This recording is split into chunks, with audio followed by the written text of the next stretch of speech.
They say empires rise and fall, but what if one defied time itself? For over 6 centuries, the Ottoman Empire was not just a political powerhouse, it was a shadowy force that shaped continents, rewrote borders, and left behind a legacy soaked in both brilliance and blood. It began with a dream, one whispered in the night to a tribal leader beneath a star-filled sky. A dream that would evolve into a dominion stretching from the gates of Vienna to the deserts of Arabia. But how did a modest Beylik grow into an empire that would command fear and reverence for 600 years? Was it cunning strategy, ruthless leadership, or something more hidden? Something buried deep within palaces, secret councils, and forgotten tombs? Why were there sultans obsessed with prophecy? What truths lie beneath the silent stones of Topkapi Palace? And how did the empire maintain its grip over a world constantly trying to tear it apart? The answers are not just in the history books. They're in the whispers of time, the secrets no one dares to tell. So sit back, relax, and let's dive into the untold secrets of the Ottoman Empire. It begins in silence. A forgotten chamber within the Topkapi Palace, once the beating heart of an empire that stretched across 3 continents. Dust settles on ancient tiles. Faint sunlight filters through lattice windows, casting fractured patterns across the cool stone floor. And somewhere, within these walls, a mystery remains. One not of power or conquest, but of paper, ink, and disappearance. The Ottoman map of the world. Few have heard of it. Fewer still have seen it. Some say it never existed in the form we've imagined. Others claim it held knowledge centuries ahead of its time. But one truth remains undeniable. The Ottomans were map makers. Careful, calculated, and extraordinarily advanced. At the center of this enigma stands a name: Piri Reis. An admiral in the 16th century Ottoman Navy, Piri Reis was not only a seasoned sailor but a cartographer of immense skill. In 1513, he compiled what would become one of the most astonishing nautical charts of the early modern world, a fragmentary world map that would later raise more questions than answers. Drawn on gazelle skin, his map depicted not just the coastlines of Western Europe and North Africa, but also parts of South America. Coastlines so detailed that scholars would puzzle over them for centuries. Even more startling, some claim the map hinted at the presence of Antarctica, centuries before the icy continent was officially discovered. Was it guesswork? A misinterpretation of earlier charts? Or was Piri Reis working from sources now lost to time? We know this. He claimed to have based his map on a collection of older charts, some of which, he said, dated back to the time of Alexander the Great. Among them, perhaps, were ancient Greek maps, Islamic maritime records, and even, intriguingly, charts allegedly taken from the Library of Alexandria before its destruction. His writings are cryptic but deliberate, hinting at a lineage of knowledge far older than the Renaissance. The 1513 map was only one half of a larger whole. In 1528, Piri Reis produced another chart, this time focused on the Western Hemisphere, including the shores of North America and Greenland. But what happened to the full map of the world he referenced in court records and naval logs? It is this complete map, this rumored world map created by the Ottomans, that has disappeared without a trace. No copy survives, no known reproduction exists. Ottoman archives, usually meticulous in their preservation, contain no official reference to the map's final version beyond the initial fragments. Some believe it was stored in the imperial archives and lost during the palace transitions of the late 17th century. Others suggest a more deliberate act, its removal, possibly due to its contents. But what could be so controversial, so threatening about a map? Some historians argue the map contained navigational data considered state secrets, routes to unknown territories, resources, or strategic sea lanes. The Ottomans, after all, were engaged in a fierce maritime rivalry with the Portuguese and the Spanish during this era. Revealing such knowledge could have weakened imperial power. Others venture further. They point to unexplained geographical features on the surviving portion of the 1513 map, a coastline resembling Antarctica, depicted without ice, mountains where no mountains should be. Was it a copying error? Or was Piri Reis documenting something seen by earlier civilizations? Some proponents of this idea cite the alleged possibility that ancient seafarers, long before Columbus or Magellan, had circumnavigated the globe, and that their knowledge was preserved, hidden, and inherited by later mapmakers. And then, there are theories far more speculative. Some suggest that the Ottomans came into possession of Atlantean knowledge, long-lost remnants of a prehistoric, advanced civilization. These theories, though lacking credible evidence, persist in certain circles, fueled by the tantalizing blend of historical record and absence. It is, after all, easier to project mystery onto what is lost than what is known. Could the full map have included details of lands now vanished, shorelines altered by time, war, or flood? Perhaps even technologies, navigational instruments, or mathematical insights that predate our known history? Or was it simply lost to fire, war, or neglect, as so many priceless works have been throughout the centuries? One detail continues to haunt researchers.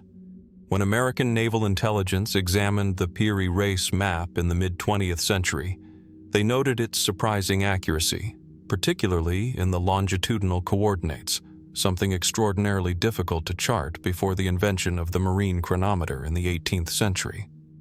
How then did Piri Reis, or his sources, achieve such precision?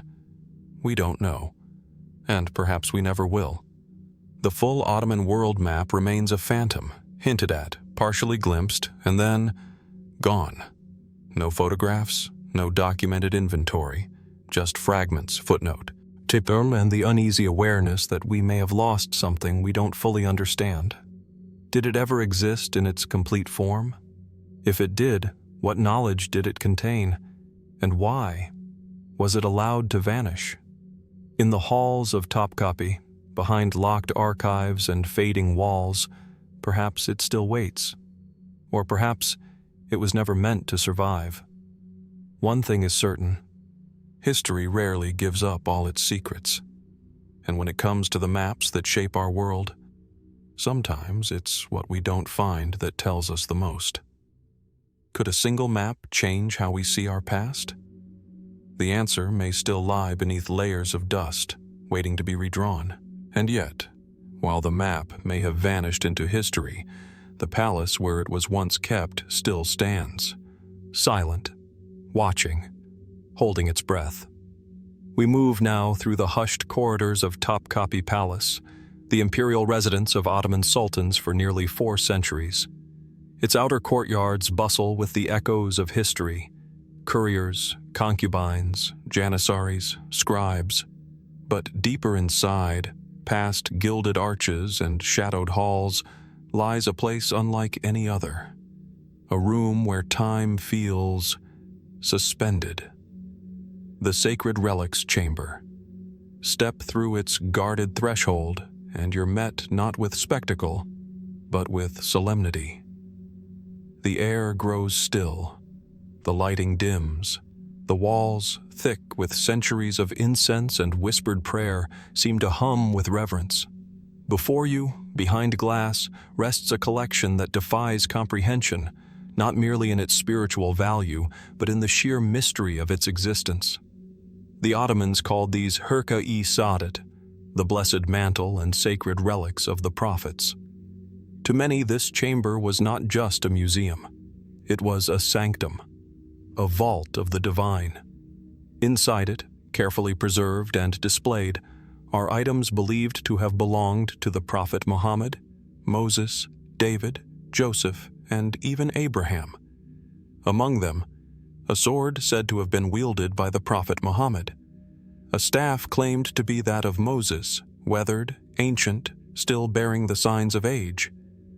The turban of Joseph, a bowl attributed to Abraham himself, and fragments of what the palace records describe as the letters sent by Muhammad to foreign rulers, calling them to Islam.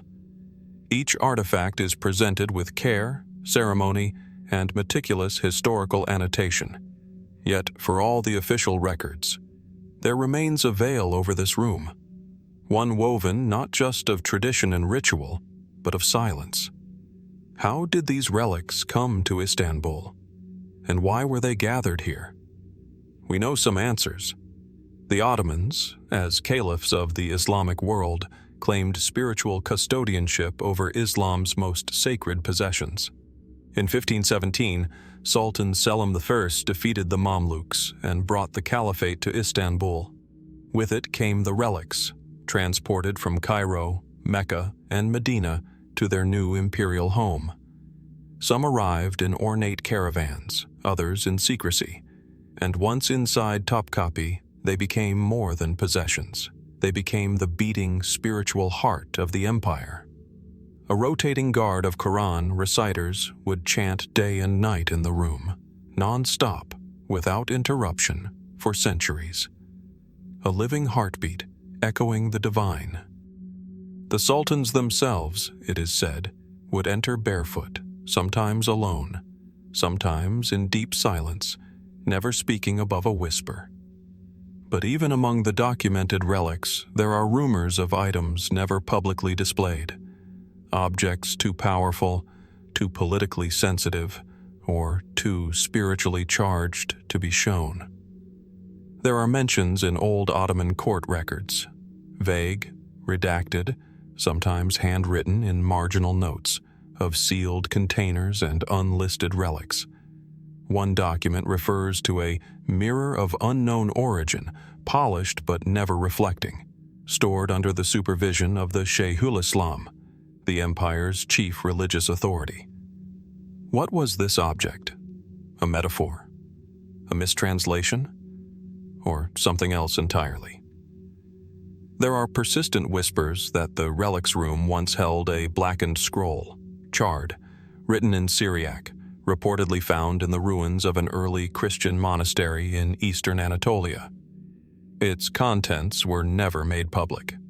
One palace official, writing decades later in exile, claimed the scroll contained a lost prophecy linking the Abrahamic traditions, one that had the power to unify or divide the faithful depending on how it was interpreted. Again, no physical proof survives, but the claim lingers. Other accounts, fringe but not entirely dismissed, suggest that certain relics were never meant to be seen by the public, only by the reigning sultan and his inner religious circle. A few Ottoman-era chroniclers mention the item behind the veil, locked in a gold and ebony chest that was opened once a year, always at night, always under prayer. Its contents were never described. Why such secrecy? Some believe these stories are exaggerated, born of the human need to mythologize the unknown. Others argue the Ottomans intentionally cultivated mystery to maintain spiritual authority over their vast and diverse empire.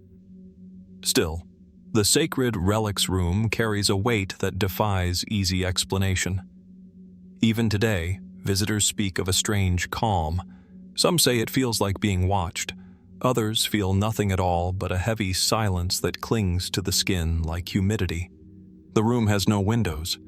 Its air feels dense, still, immovable. Some scholars have compared its atmosphere to that of a tomb, others to a shrine. One modern theory, emerging from recent academic work on the intersection of architecture and cognition, suggests the very geometry of the chamber may have been designed to evoke a meditative or altered state. Its proportions echo the golden ratio. The lighting falls not from above, but at precise angles designed to create a subtle sense of enclosure and awe. Coincidence? Or intentional spiritual engineering? And then there's the question of what may still lie beneath. Topkapi Palace is layered, not just historically, but architecturally. Over the centuries, entire rooms were sealed, wings repurposed, chambers forgotten. A 2019 structural survey revealed hollow sections beneath the sacred relics room, narrow cavities possibly used as storage vaults or ritual spaces. No excavation has yet been permitted. What might still sleep in those dark spaces? Is the sacred relics room merely a container for revered history? Or could it be part of something larger, a spiritual machinery designed to channel, preserve, or even guard truths long hidden from the world? The answers remain locked behind glass, stone, and silence. And so we ask once more, what did the Ottomans see themselves as custodians of? Objects, faith, or secrets too profound for the world to carry? The sacred relics still sit in Topkapi today, unchanged, untouched, and ever watching. But whether they are artifacts of the past or whispers of something yet to be understood remains a question for those still willing to look deeper. And just beyond the hushed sanctity of the sacred relics room lies a different kind of power. Not spiritual, but imperial. Not eternal, but gleaming and tangible. If the relics whispered of divine purpose, then this next chamber shouted of sovereignty, conquest, and mortal glory. Welcome to the imperial treasury of the Ottoman Empire. Tucked deep within the courtyards of Topkapi Palace, the treasury is no ordinary storeroom. Behind its thick, iron-bound doors, guarded for centuries by the elite cores of the inner palace, rested the very symbols of Ottoman dominion. Weapons inlaid with emeralds, belts of gold encrusted with diamonds, and ornate thrones carved from mother-of-pearl and ivory. Here, the empire's wealth was not measured in coin, but in legend. And among these priceless objects were items of mythic status, the Ottoman crown jewels. Unlike the coronation regalia of European monarchies, the Ottomans did not use a single crown. Instead, their authority radiated from an array of ceremonial items: the Sultan's aigrette, a towering jeweled plume; the kaftan of state, embroidered in silver thread; the sword of Osman, passed from one sultan to the next in a symbolic girding ceremony. But it was the crescent emerald, a massive uncut green gem said to have been found in a hidden valley near Samarkand, that became the centerpiece of their imperial image. And yet, one by one, these treasures began to disappear. Not all at once, not in a single heist or during a war-torn retreat, but over time, quietly, without alarm. Records from the early 19th century describe inventories far more expansive than what survives today. An 1808 list compiled during the turbulent reign of Sultan Mahmud II mentions several items now lost. A ruby-encrusted bow said to belong to Bayezid I, a sapphire medallion gifted by the Mughal Emperor Akbar, and a ceremonial scepter known only as the Staff of Stars. By the late 19th century, after the Tanzimat reforms and increasing European encroachment, many of these objects were no longer accounted for. Some claim they were sold off quietly to fund the empire's growing debts. Others suggest they were stolen, moved out of the palace during periods of instability, such as the 1876 deposition of Sultan Abdulaziz, or the shadowy palace coup that brought Abdul Hamid II to power. Still, no receipts exist, no documentation, and strangely, no mention of these sales in Ottoman fiscal records, documents otherwise fastidious in their recording of financial exchanges. So where did they go? Theories abound. One of the most enduring claims comes from a 1923 report written during the establishment of the Turkish Republic. In it, an unnamed palace official describes a sealed vault beneath the treasury, accessed only by the Sultan and two appointed custodians. According to his testimony, this chamber held items too powerful in symbol to remain visible, and was ordered sealed just before the dissolution of the caliphate. That chamber has never been found. Others believe the jewels were smuggled out of the empire altogether. One persistent rumor tells of a French diplomat who left Istanbul in 1910 with a private collection of Oriental artifacts so large it required 2 separate steamers. The contents were never searched. Some modern collectors in Geneva and London claim to possess Ottoman jewelry of mysterious provenance, unmarked, undocumented, but unmistakably Eastern in design. And then, there are those who believe the jewels were never meant to be found. In Ottoman folklore, particularly among court servants and eunuchs, there were whispered tales of a buried treasury, items intentionally hidden by palace insiders who feared the empire's collapse. One version claims the jewels were placed in a sunken chest, locked beneath the Bosphorus, marked only by a forgotten map that has not resurfaced. Another story, passed down through generations of Topkapi caretakers, speaks of a marble wall in the palace that echoes wrong when struck, suggesting a hollow cavity where something may lie sealed within. Could this be pure legend? Possibly. The Ottoman world was rich with metaphor, symbolism, and oral tradition. But the physical gaps in the palace's historical inventory speak to something more concrete. If these items were simply lost to time, where are the traces? The buyers? The ledgers? Curiously, the jewels reappear now and then, in the form of stories, auctions, or photographs. In 1987, a rare dagger appeared at a private European estate sale, matching the description of one lost from the treasury in 1826. It was pulled from the listing at the last minute. The buyer? Unnamed. The dagger? Vanished again. And then there is the case of the Emerald Throne, reportedly gifted to Sultan Murad IV after the conquest of Baghdad. Covered in hundreds of emeralds, it stood as one of the most opulent thrones of the Islamic world. Today, it is missing. No official record exists of its removal or destruction. Some believe it was disassembled, gem by gem, to disguise its identity. Others believe it was shipped abroad in pieces, its legacy scattered. But why conceal these objects?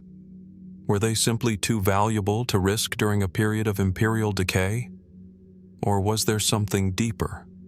Something about the symbolism of these items that made them dangerous in a modernizing world? Could the jewels represent not just power, but legitimacy? A direct, physical link to the Sultanate, the Caliphate, and the divine right to rule? And if so, then might their disappearance have been a form of intentional erasure? A quiet end to a world that no longer had a place?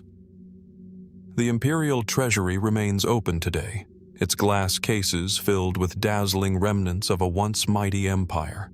But behind those displays, the shadows still linger.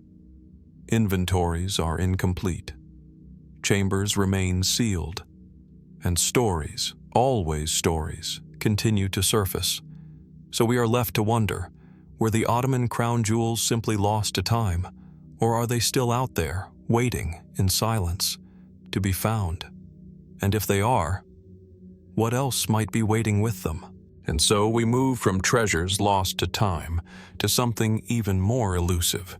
Not gold, not jewels, but information. Ink on parchment. Secrets pressed into pages, locked behind doors few were ever meant to open. At the heart of old Istanbul, past the domes and shadowed courtyards of imperial power, once stood the epicenter of Ottoman governance, the Sublime Porte. Known in Turkish as Baba Ali, or the High Gate, the Sublime Porte was more than a name. It was an institution, a symbol, a doorway both literal and political.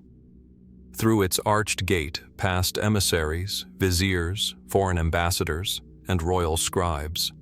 Behind its walls, decisions were made that shaped the course of empires.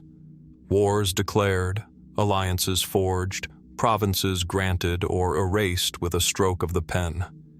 But it wasn't only decisions that were kept here, it was their records. The Ottomans were meticulous chroniclers of their own empire.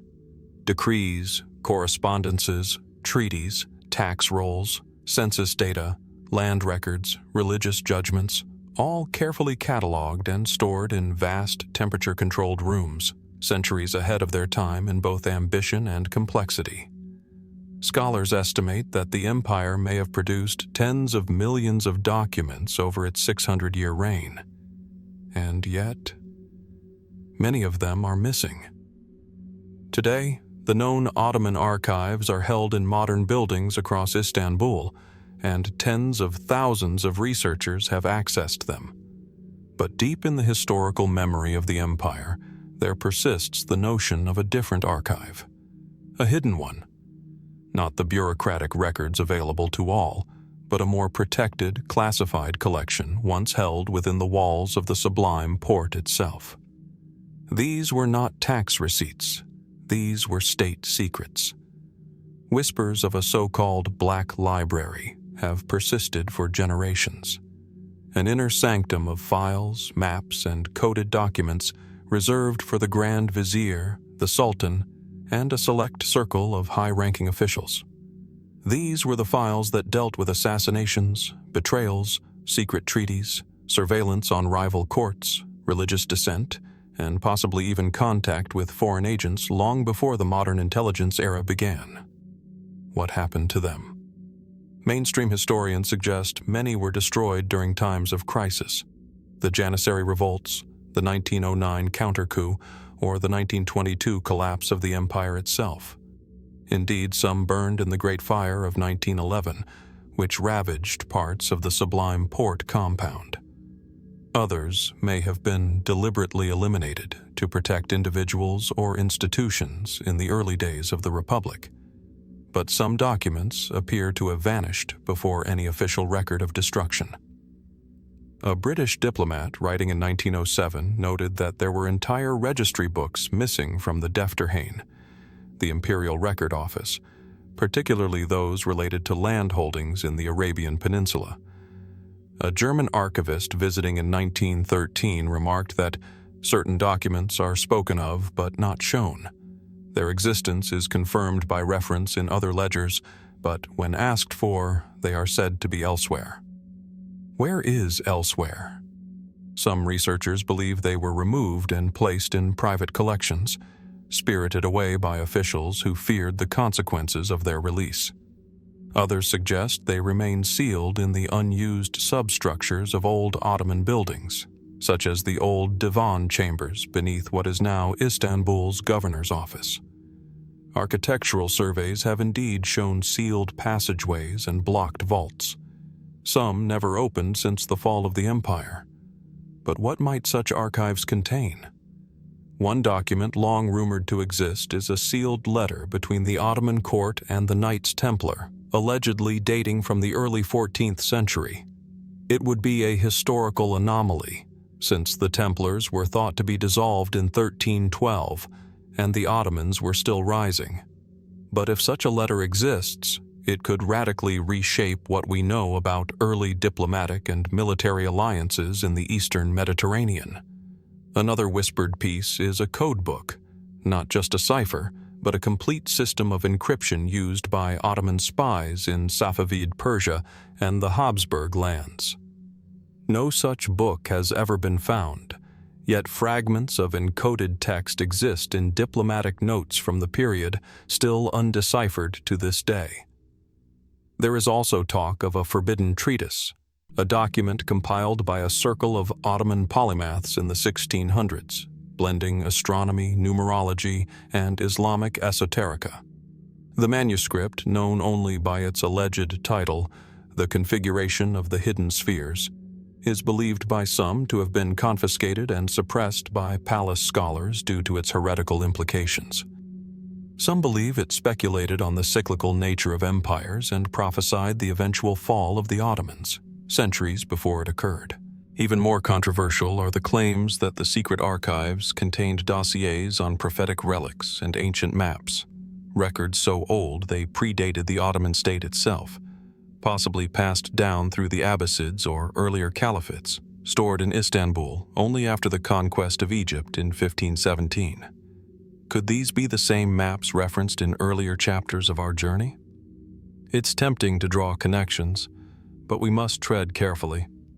The boundary between verifiable record and legend is thin here, and time has not been kind to the paper trails.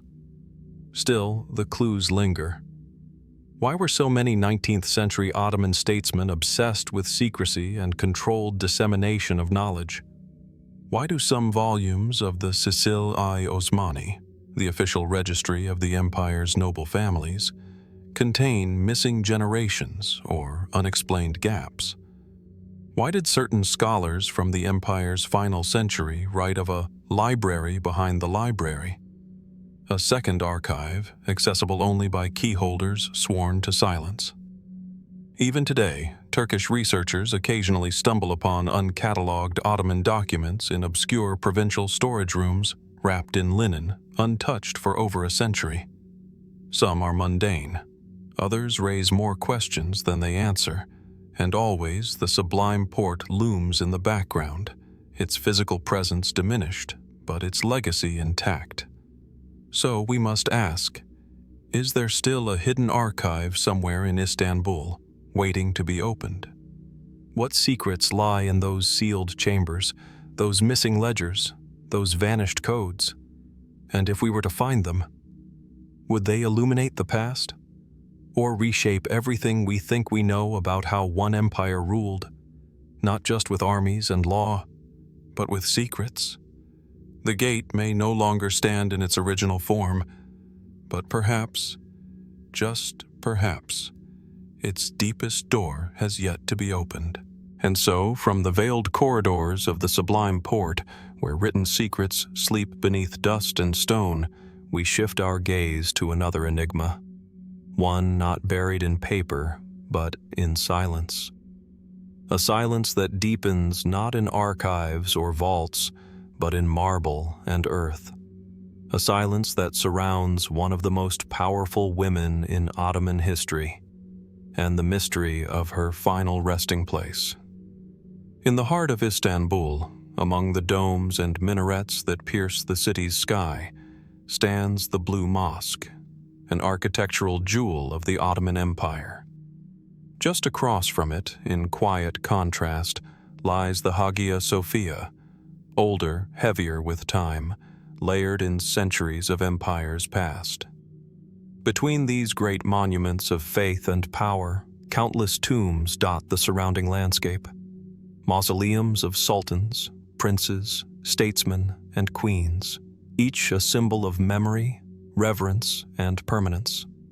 Yet, curiously, not all graves are accounted for. Kösem Sultan, the woman known as the shadow behind the throne, is said to have ruled the empire through her sons and grandsons for decades during the 17th century. Born Anastasia, a Greek Orthodox girl taken into the Ottoman court, she rose through the harem to become the Valide Sultan, the Queen Mother, not once, but twice. She was powerful, intelligent, feared, and at times ruthlessly strategic. Some say she ruled the empire more completely than any man of her era, and yet, today, no one is quite certain where her body lies. Official Ottoman records claim that Kösem Sultan was buried in the mausoleum of Sultan Ahmed I, her husband, located beside the Blue Mosque. It's an elaborate domed structure, marble-clad, adorned with intricate Iznik tiles, and filled with the sarcophagi of several Ottoman royals. Tour guides mention her name.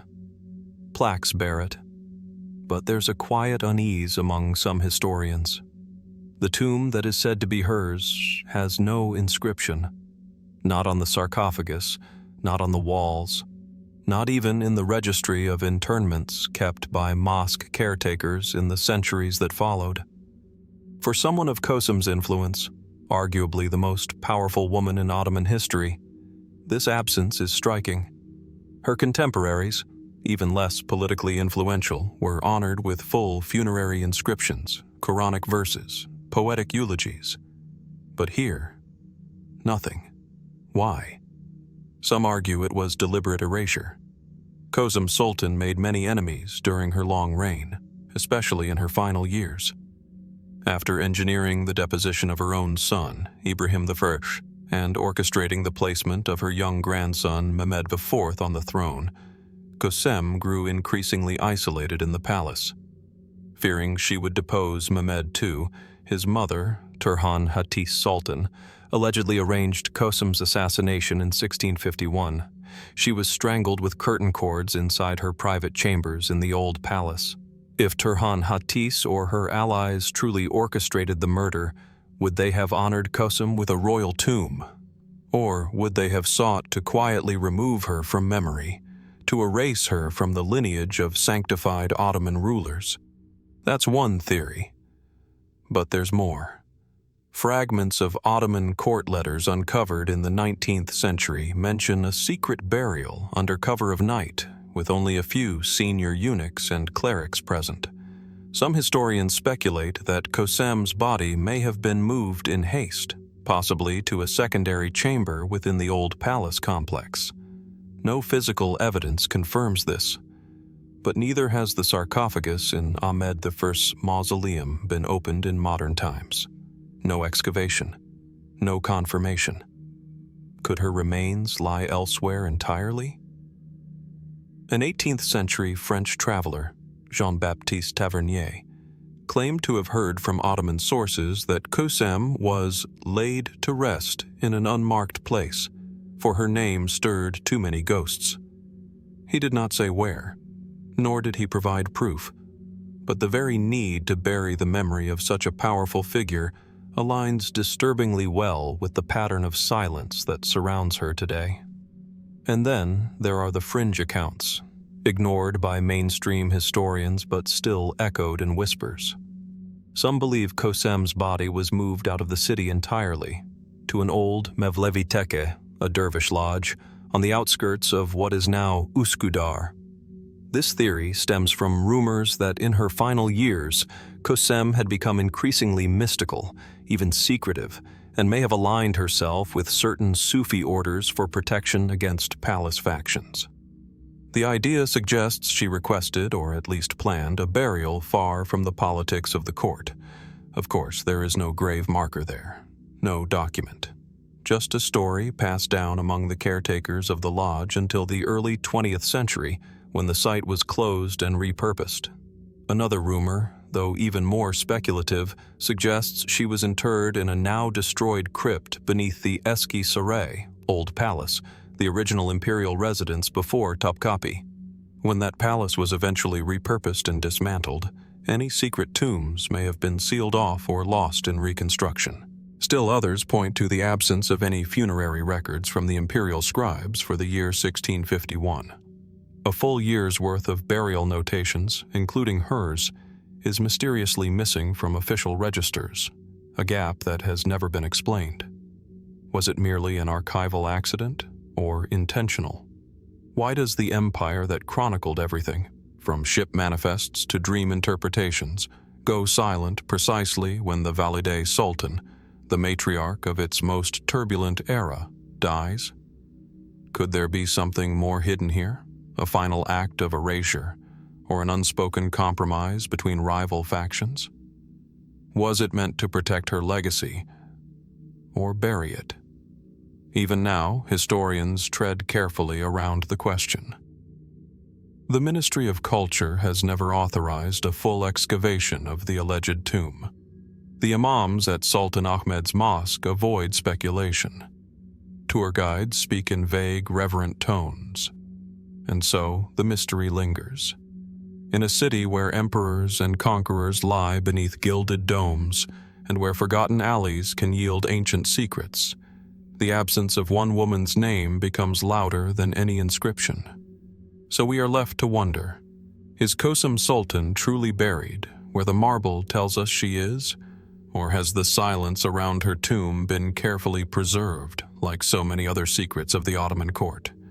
And if we could look beneath that unmarked stone, what story would the bones of empire tell? In the fading light of history, silence often speaks louder than stone. Just as the absent inscription on Kösem Sultan's tomb casts doubt on the truths we thought we knew, so too does a quieter, more intimate mystery unfold behind the imperial walls of Topkapi. A mystery not of marble or mausoleum, but of ink and affection, of passion once penned and then, seemingly, erased. Beyond the sprawling courtyards of Topkapi Palace, nestled deep within its harem chambers and imperial archives, lies a story that once defied every Ottoman convention. It began not with conquest, but with a glance, not with politics, but with poetry. The love between Suleiman the Magnificent, the empire's most powerful sultan, and Hürrem Sultan, a concubine turned empress, remains one of the most astonishing turns in Ottoman royal history. She was born Alexandra, or Anastasia Lisovska, an Eastern European girl taken as a captive, brought into the palace as part of the empire's vast slave system. But Hürrem, as she came to be called, meaning the cheerful one, would rise not only to become the Sultan's favored consort, but the first woman in Ottoman history to legally marry a reigning sultan. Their love story wasn't whispered in back halls. It unfolded in ink, across years, across battlefronts, and across distance. Suleiman, often away leading military campaigns from Hungary to Persia, wrote dozens, perhaps hundreds of letters to Hürrem, many of which she responded to. Their surviving correspondence reveals a startling tenderness from a man otherwise known for his discipline, severity, and imperial restraint. He called her my beloved, my confidant, my very existence. She, in turn, called him my sultan, my soul, my moonlight. The language was emotional, poetic, at times so intimate that later generations of historians were unsure how to classify these documents, as historical state correspondence, or as something far more personal. Today, just a handful of these letters survive. A few reside in the Topkapi Palace archives, others in foreign collections such as those in Krakow and Vienna, scattered fragments of a dialogue that once flowed steadily across continents. And yet, according to 19th century Ottoman archivists and even European travelers who viewed palace collections before the archival reorganizations of the late Ottoman period, the number of letters used to be far greater. One Polish diplomat stationed in Istanbul in the early 1700s recorded seeing a bound volume of the Sultan's hand, addressed always to the same lady. That volume is no longer listed in any known archive. Another visitor, Charles White, traveling in the mid-1800s, described a chest of rosewood inlaid with ivory in Topkapi's treasury, containing letters penned by Suleiman himself, written with ink darkened by musk, folded with care.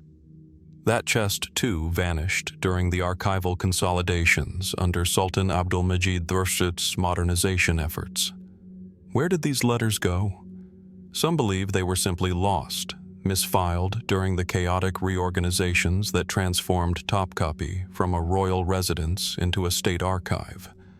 Others think the letters may have been deliberately removed, quietly transferred to private family collections, or destroyed by conservative clerics who saw such emotional openness between a ruler and his wife as an improper reflection of the Sultan's dignity.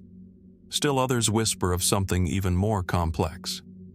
The contents of the missing letters, some speculate, may have touched on affairs of state cloaked in personal language, political advice from Hürrem, commentary on the court, even references to succession plans that were later deemed too sensitive to survive. Hürrem's influence on Suleiman is widely acknowledged. She is believed to have shaped decisions around the appointment of her sons, the execution of his eldest son, Mustafa, and the construction of charitable and religious complexes across the empire. If these letters reveal Hürrem not only as beloved, but as a political partner, would later factions within the empire, especially those who favored male-dominated interpretations of leadership, have found reason to erase or conceal them? A darker theory suggests the letters were stolen, quietly, methodically, during the disintegration of the Ottoman Empire. In the early 20th century, as imperial treasures were sold, smuggled, or relocated to avoid looting, it is possible that the most sensitive documents were traded on private markets, ending up in personal collections across Europe and the Middle East. In 1927, a rare manuscript dealer in Paris claimed to have held original Ottoman love letters from a great sultan to a Christian wife, though he refused to reveal his source. The letters, if they were real, disappeared after the sale. No record of their contents remains. Yet the shadow of their absence persists. For historians, the loss of these letters is not merely a romantic tragedy. It is a historical rupture. In a world where rulers were often reduced to policies and wars, these letters offered a glimpse into the interior world of an empire's heart. What happens when that window is boarded shut? What truths have we lost, not only about love, but about power, gender, and the very architecture of Ottoman decision-making? Could it be that hidden among the private holdings of a forgotten European estate, or tucked away in a mislabeled Ottoman archive drawer, the missing pages still exist? Waiting, silently, to be found? Or were they truly destroyed, burned, or buried by those who feared what they contained?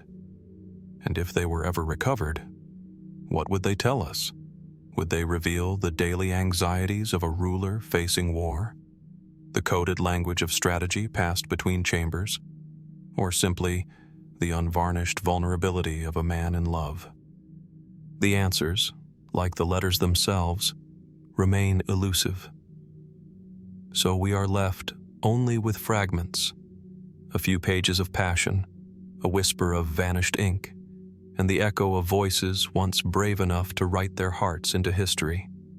And perhaps, somewhere, in a private drawer behind an old Ottoman lock, the rest still waits to be read. And so, as the vanished love letters of Suleiman and Hürrem leave behind a whisper of longing and silence, our attention drifts forward in time, yet not far in distance. From the gilded age of the Suleimaniye to the turbulent twilight of empire, a different kind of letter awaits us now. Less poetic, more guarded. Not declarations of love, but of paranoia, of strategy, of secrets written in shadows. In the northern wing of Istanbul's Yildiz Palace, tucked behind the high walls and evergreen gardens that once served as refuge from the unrest beyond, lies a modest chamber with heavy wooden doors, thick carpets, and dust-swept bookshelves. It does not glitter like Topkapi's treasury, nor echo with the same architectural grandeur. But within this space once operated one of the most secretive communication networks in Ottoman imperial history. Here, Sultan Abdul Hamid II, the 34th Ottoman Sultan and the last to wield absolute power, built his personal world of surveillance, secrecy, and cipher. Known to admirers as Ulu Hakan, the Great Khan, and to critics as the Red Sultan, Abdul Hamid ruled from 1876 to 1909 during a period of immense technological change, external threat, and internal fragmentation. Obsessed with espionage, the press, and Western encroachment, he developed a vast intelligence system spanning the entire empire, from Egypt to the Balkans, from Mecca to Sarajevo. At the heart of this system were the ciphered letters. They were handwritten, often by Abdul Hamid himself, in an elaborate form of Ottoman Turkish script laced with cryptographic marks, symbols, flourishes, and substitutions that modern readers still struggle to fully decode.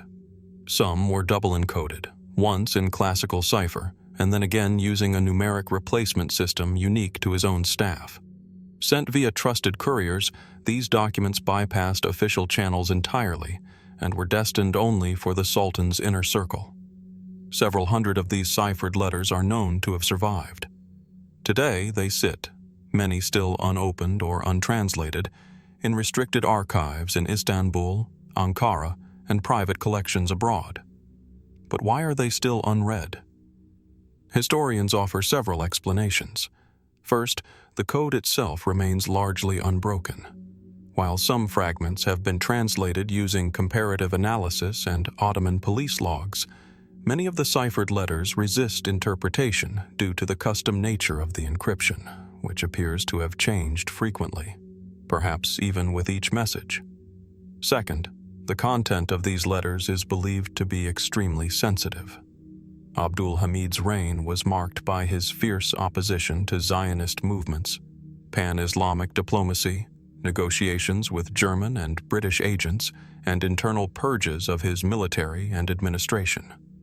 If these letters reveal details about secret alliances, assassination plots, or undisclosed agreements, they may still be considered politically delicate even over a century later.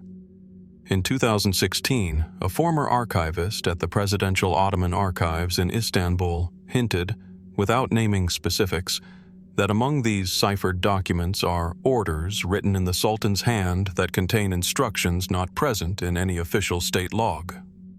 What kind of orders? He declined to elaborate. One letter, partially decoded in the late 1990s by a linguist working in Vienna, appears to contain an encrypted list of names, accompanied by dates and symbols, possibly executions, financial payouts, or surveillance targets. The full meaning remains unclear. Another, found folded inside a hollowed-out book in a former palace residence, bore no signature, but is widely attributed to Abdul Hamid based on handwriting comparison.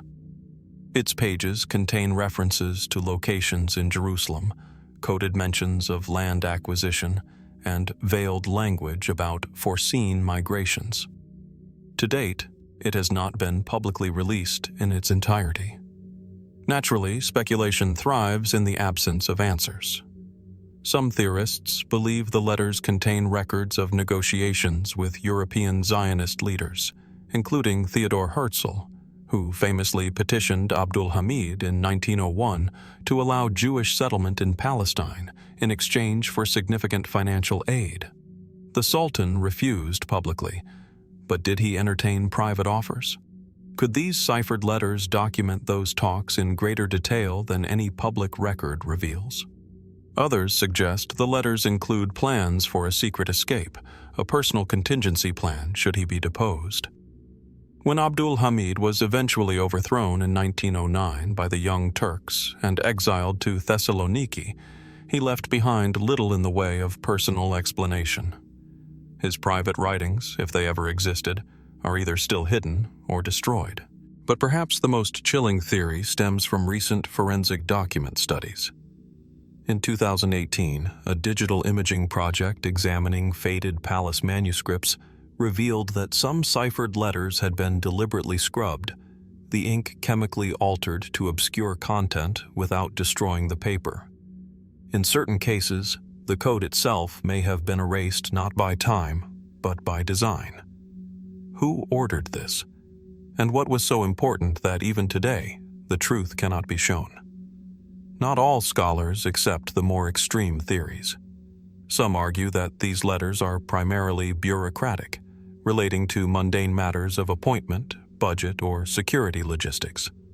Others caution against romanticizing Abdul Hamid's paranoia as a grand conspiracy, warning that mystery often grows where methodical research is absent.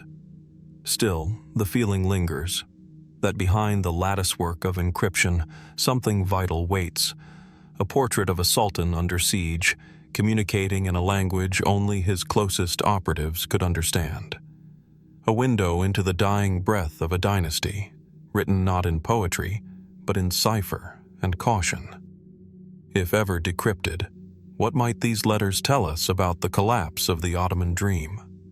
About the fears of a ruler watching his empire unravel?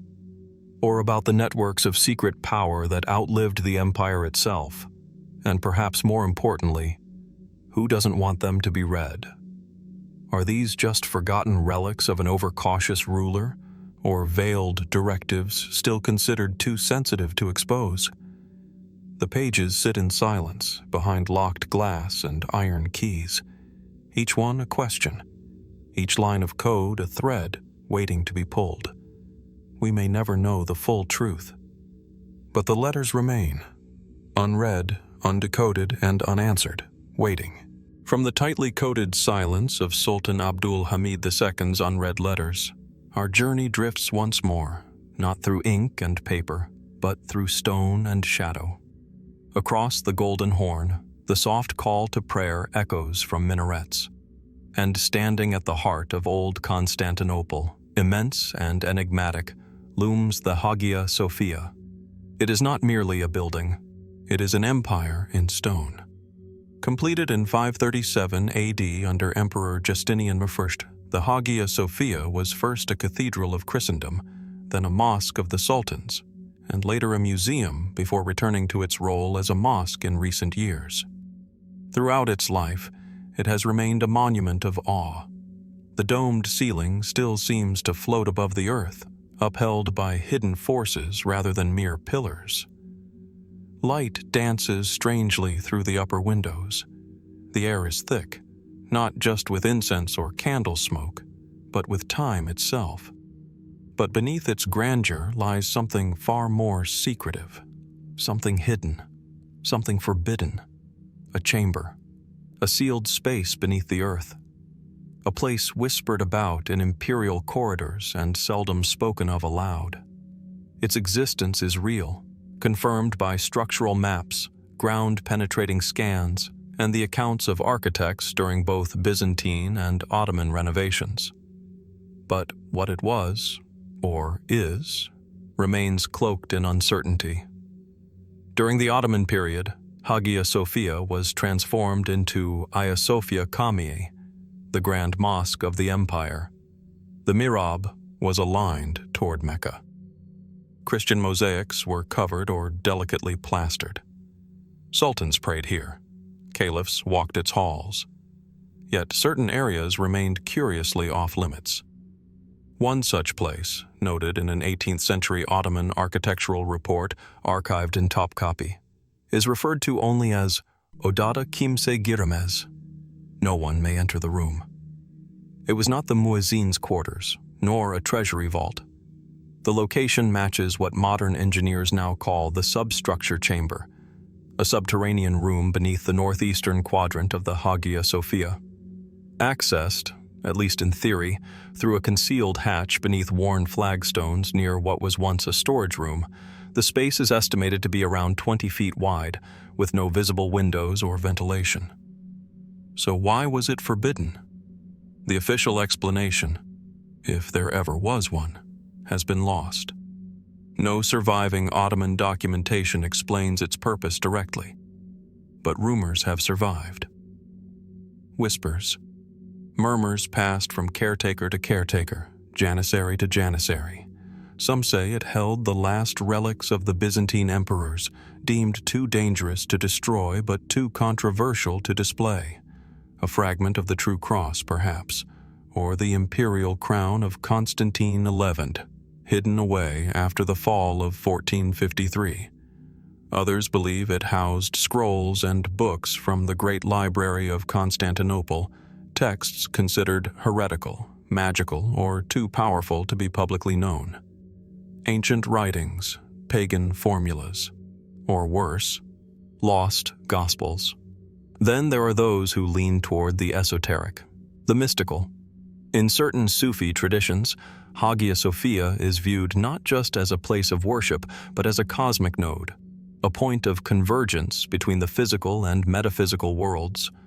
According to these beliefs, the chamber beneath the mosque may have been sealed not for what it held, but for what it connected to. A portal? A gate? Even more curious is an account from the 17th century, written by Evliya Çelebi, the famed Ottoman explorer and chronicler.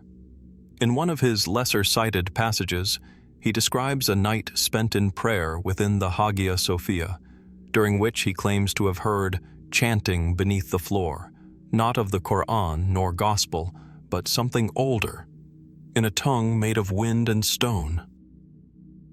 Most historians dismiss this as metaphor, poetry, or even hallucination.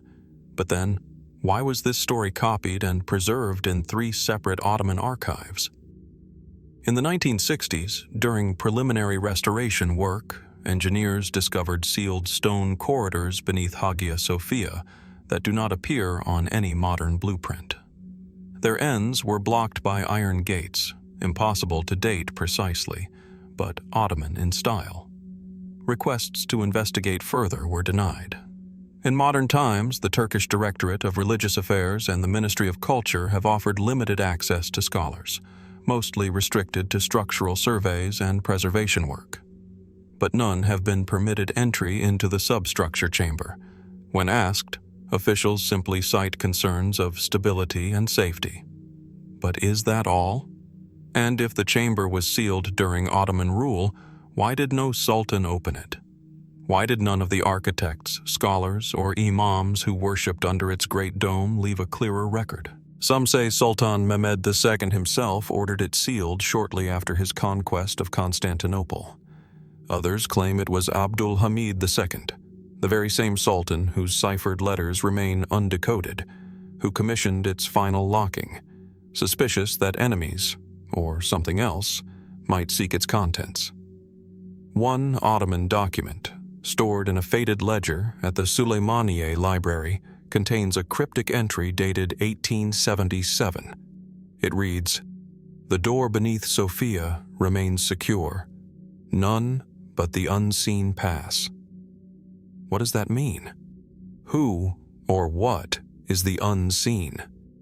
There are no definitive answers, only faint outlines in the stone, a chamber no one may enter, a silence older than empires, and a place where history holds its breath. As tourists marvel at the mosaics and dome above, few realize that just beneath their feet may lie one of the most enigmatic secrets of Ottoman rule. A place so sacred or so dangerous that it was left untouched for centuries. So we are left to wonder, what sleeps beneath Hagia Sophia? A forgotten archive? A sealed relic? A myth born of centuries? Or is it something far stranger? For now, the chamber remains closed, the stone remains silent, and the mystery, like so many buried beneath the surface of the empire, remains unsolved, waiting in the dark, beneath the echo of prayers and the weight of centuries, waiting to be found, or perhaps never to be disturbed. From the sealed depths beneath the Hagia Sophia, where faith, empire, and enigma converge in silence, we now step into another kind of sanctuary, this time not of stone, but of minds. Tucked behind the walls of Topkapi Palace, beyond the ornate courtyards and imperial chambers, there once stood an institution unlike any other in the Ottoman world. A school, yes, but not merely a place of rote learning. It was a crucible, a forge of intellect, character, and imperial loyalty. This was the Enderun school, the empire's secret academy. Its halls were not open to the public. Only select boys, chosen through the Devshirme system or from elite Muslim families, were brought here. Some were Christian boys taken from the Balkans, converted to Islam, and trained not just to serve the empire, but to shape it. These students would become grand viziers, military commanders, governors, and advisors to the Sultan himself. They were not taught by ordinary tutors. Their mentors were scholars, polymaths, philosophers, linguists, astronomers, and theologians, and their curriculum extended far beyond military drills or religious instruction. Mathematics, poetry, geography, law, logic, medicine. The school was a quiet storm of Ottoman brilliance, humming with curiosity and ambition. But among the records left behind, amid the inventory lists and architectural plans, something is conspicuously absent. The books. The core texts of the Enderun curriculum, those said to contain rare knowledge, translations of ancient works, and even esoteric treatises, have simply vanished. Some were likely copies of classical manuscripts, Aristotle, Galen, or Euclid. Others, perhaps, original Ottoman writings synthesizing Islamic, Greek, and Persian thought. A few, rumored to be ilmi sirla, books of secret sciences, have left no trace at all. Where did they go? To understand the scope of the mystery, we begin with what we do know. In the 16th century, during the reign of Suleiman the Magnificent, the Enderun library was described by court chroniclers as a treasury of wisdom without rival. Its collection, they wrote, included more than 2,000 handwritten volumes, some illuminated in gold leaf, some copied from texts now lost to war or fire elsewhere. The Ottoman polymath, Taqi al-Din, reportedly donated several of his works on mechanical clocks and astronomy to the Enderun. Legal codes revised by the Grand Vizier Sokolu Mehmed Pasha were said to be stored in annotated form in the school's study rooms. A Sufi mystic named Idris-i-Bitlisi was believed to have compiled a secret manual on political philosophy that was never published, only read aloud behind locked doors to rising statesmen. But by the 19th century, references to these volumes all but disappear. Visitors to Topkapi in the later Ottoman period, Western ambassadors, Ottoman historians, even palace insiders, describe the rooms of Enderun as largely ceremonial. Furnishings remained. The structure endured. But the soul of the school, its library, was no longer mentioned. So where did the books go? One explanation is pragmatic. The fall of the school's influence coincided with the empire's decline. As the bureaucracy modernized and moved toward European-style education, the old texts may have been deemed obsolete, transferred to larger state libraries, or simply destroyed in bureaucratic purges. But if so, why are there no records of this? Ottoman administrative culture was meticulous. Transfer logs, receipts, donation ledgers, these were standard. Yet in the case of Enderun's library, there is a void. The names of the books, their authors, even their subjects, fade into silence. Some scholars suggest the books were deliberately hidden, protected. A fragment of correspondence from 1874, uncovered in the Başbakanlık Ottoman archives, may lend credence to this. Addressed to an unidentified keeper of the inner school, it reads, "Preserve what the world is not yet ready to misuse.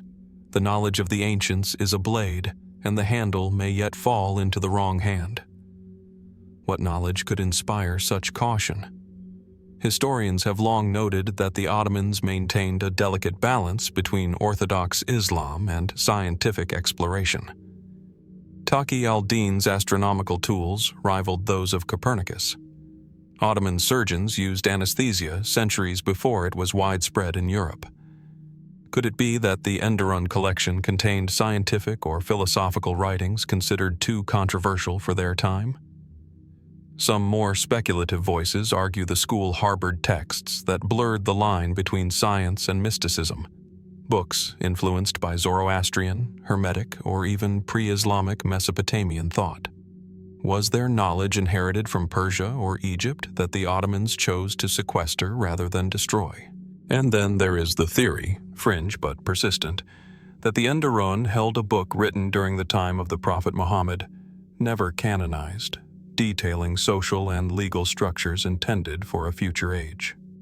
The idea has no confirmation, and yet the rumor continues to circulate in esoteric Islamic circles. Not proof, but not silence either. In the 1920s, as the Republic of Turkey rose from the remnants of the empire, Ataturk's sweeping reforms resulted in the closure of many madrasas and palace schools. Some believe this final transformation may have caused the last dispersal or burial of the remaining Enderun texts. Yet, to this day, researchers comb the Ottoman archives in Istanbul, hoping for clues. Occasionally, a dusty folio turns up bearing markings once used by Enderun scribes, a crescent stamped in red ink, or marginal notes in Ottoman Turkish written in a style unique to the school, but none have led to a full recovery. Are the books hidden in private collections, locked in the vaults beneath Topkapi? Were they spirited away to Europe during the last gasps of empire? Or are they simply waiting to be discovered in a forgotten wing, or perhaps protected in plain sight, misfiled, mislabeled, but intact? And if found, would we even recognize them for what they are? The silence of the Enderun library is not loud. It does not shout. It lingers, like the scent of ink on parchment, or the fading echo of a teacher's voice in a long-abandoned classroom. Somewhere, perhaps, the lost books remain, pages bound in time, containing ideas once too powerful or too dangerous to release. And so we ask, what truths did the Ottomans choose to teach only in whispers? And what wisdom might still lie behind the locked shelves of history, just out of reach, waiting for someone to look closer? As whispers of vanished manuscripts echo through the stone halls of forgotten schools, another silence emerges. Not of words, but of weight. The weight of gold, lost, unspoken, yet never quite erased from the pages of history.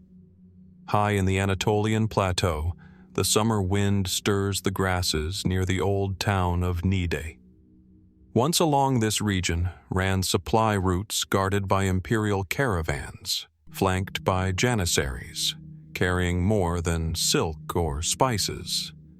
Beneath silken cloths and sealed crates, something far more precious passed in guarded silence: the Ottoman Empire's gold. Much of the empire's wealth, of course, was visible. It was molded into the grandeur of Topkapi Palace, embedded in ceremonial armor, or stored in the central treasury of the imperial mint in Istanbul. For centuries, ledgers recorded coin production and currency flow, tracked meticulously by scribes trained in mathematical precision. But somewhere between empire and republic, between war and revolution, a portion of that gold simply disappeared. How much? Estimates vary wildly. Some historians speak of 400 tons unaccounted for by the final days of the empire. Others suggest smaller caches, smuggled, hidden, or transferred in secrecy. No official Ottoman document marks its absence. No singular event announces its loss. Yet the void is there, palpable. The trail begins, in many ways, with the collapse. By the early 20th century, the Ottoman state was fractured. Internal debt strangled the economy. Foreign banks, British, French, and German, had gained deep access to the empire's financial heart. Meanwhile, the central bank of the Ottoman Empire was not wholly Ottoman.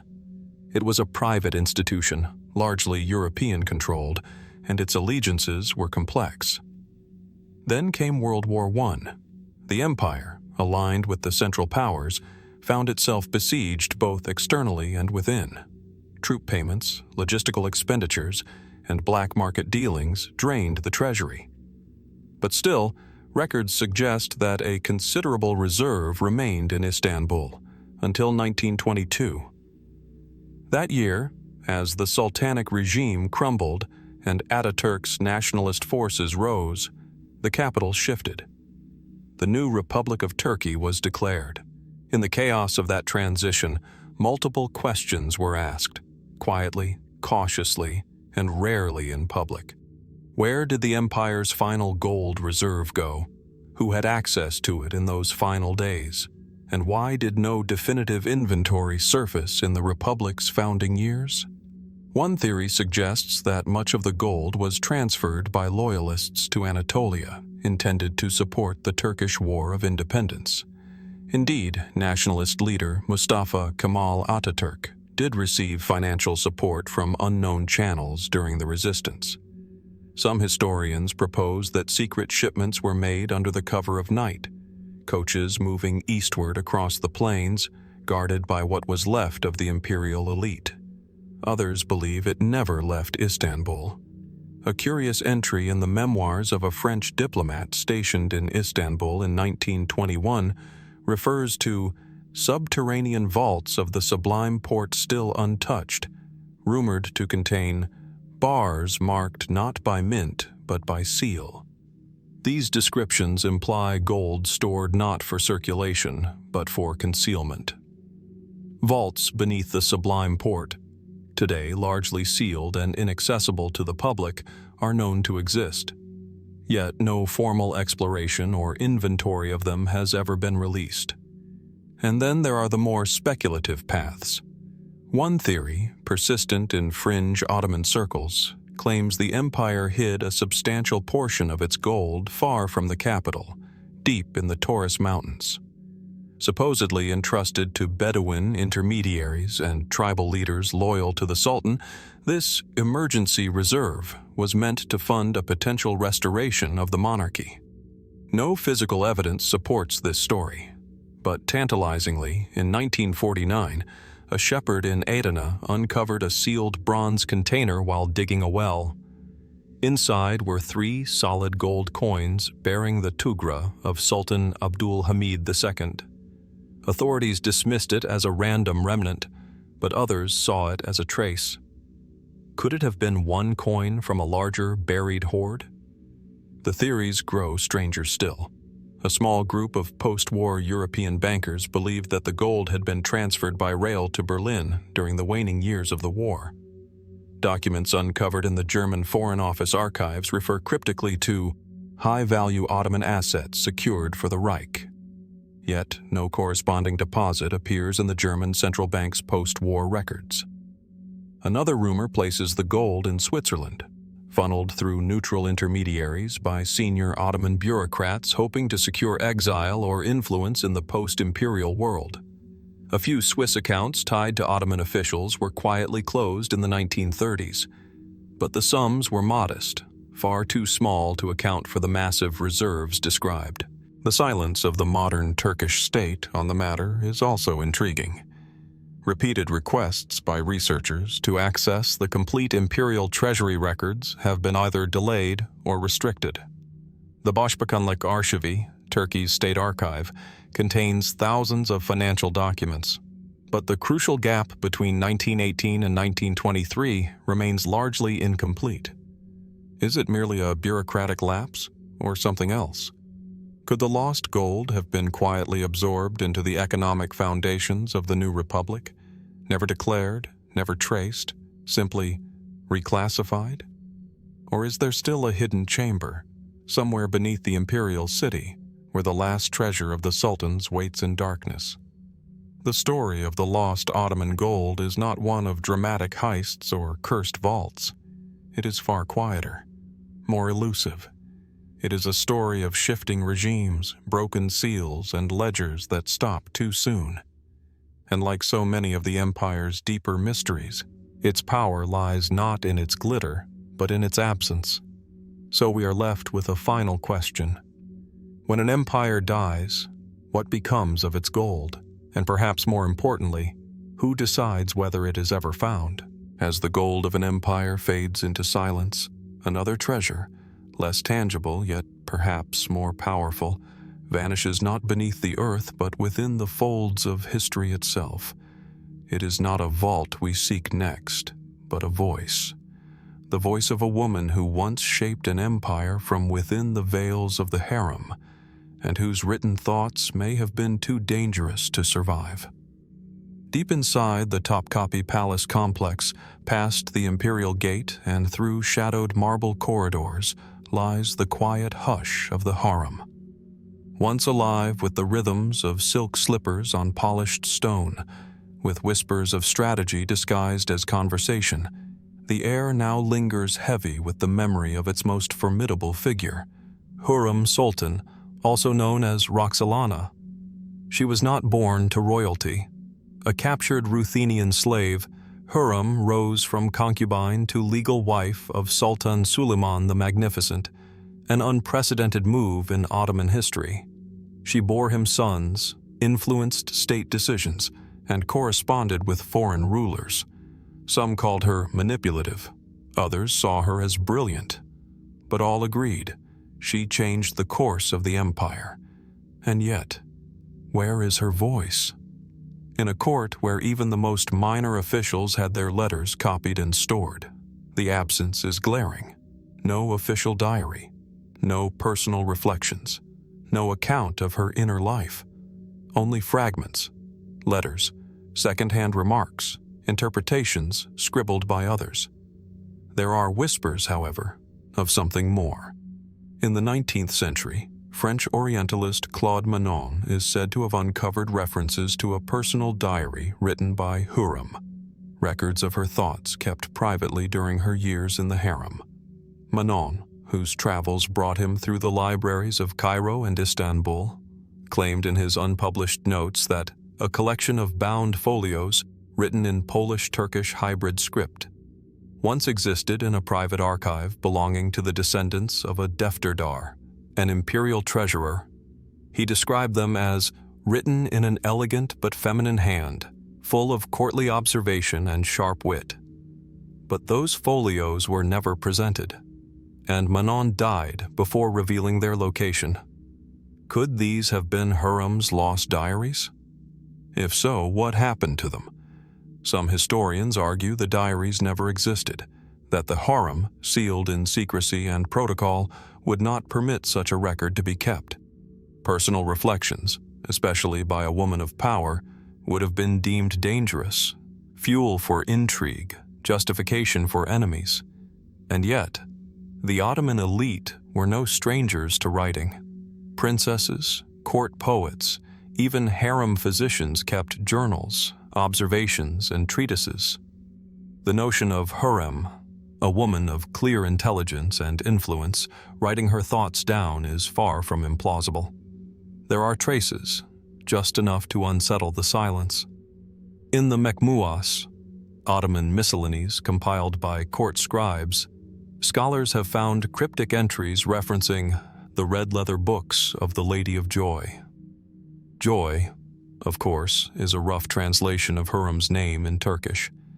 These entries, dating from the late 16th century, speak not of content, but of location, kept among the lesser scrolls beneath the second tower.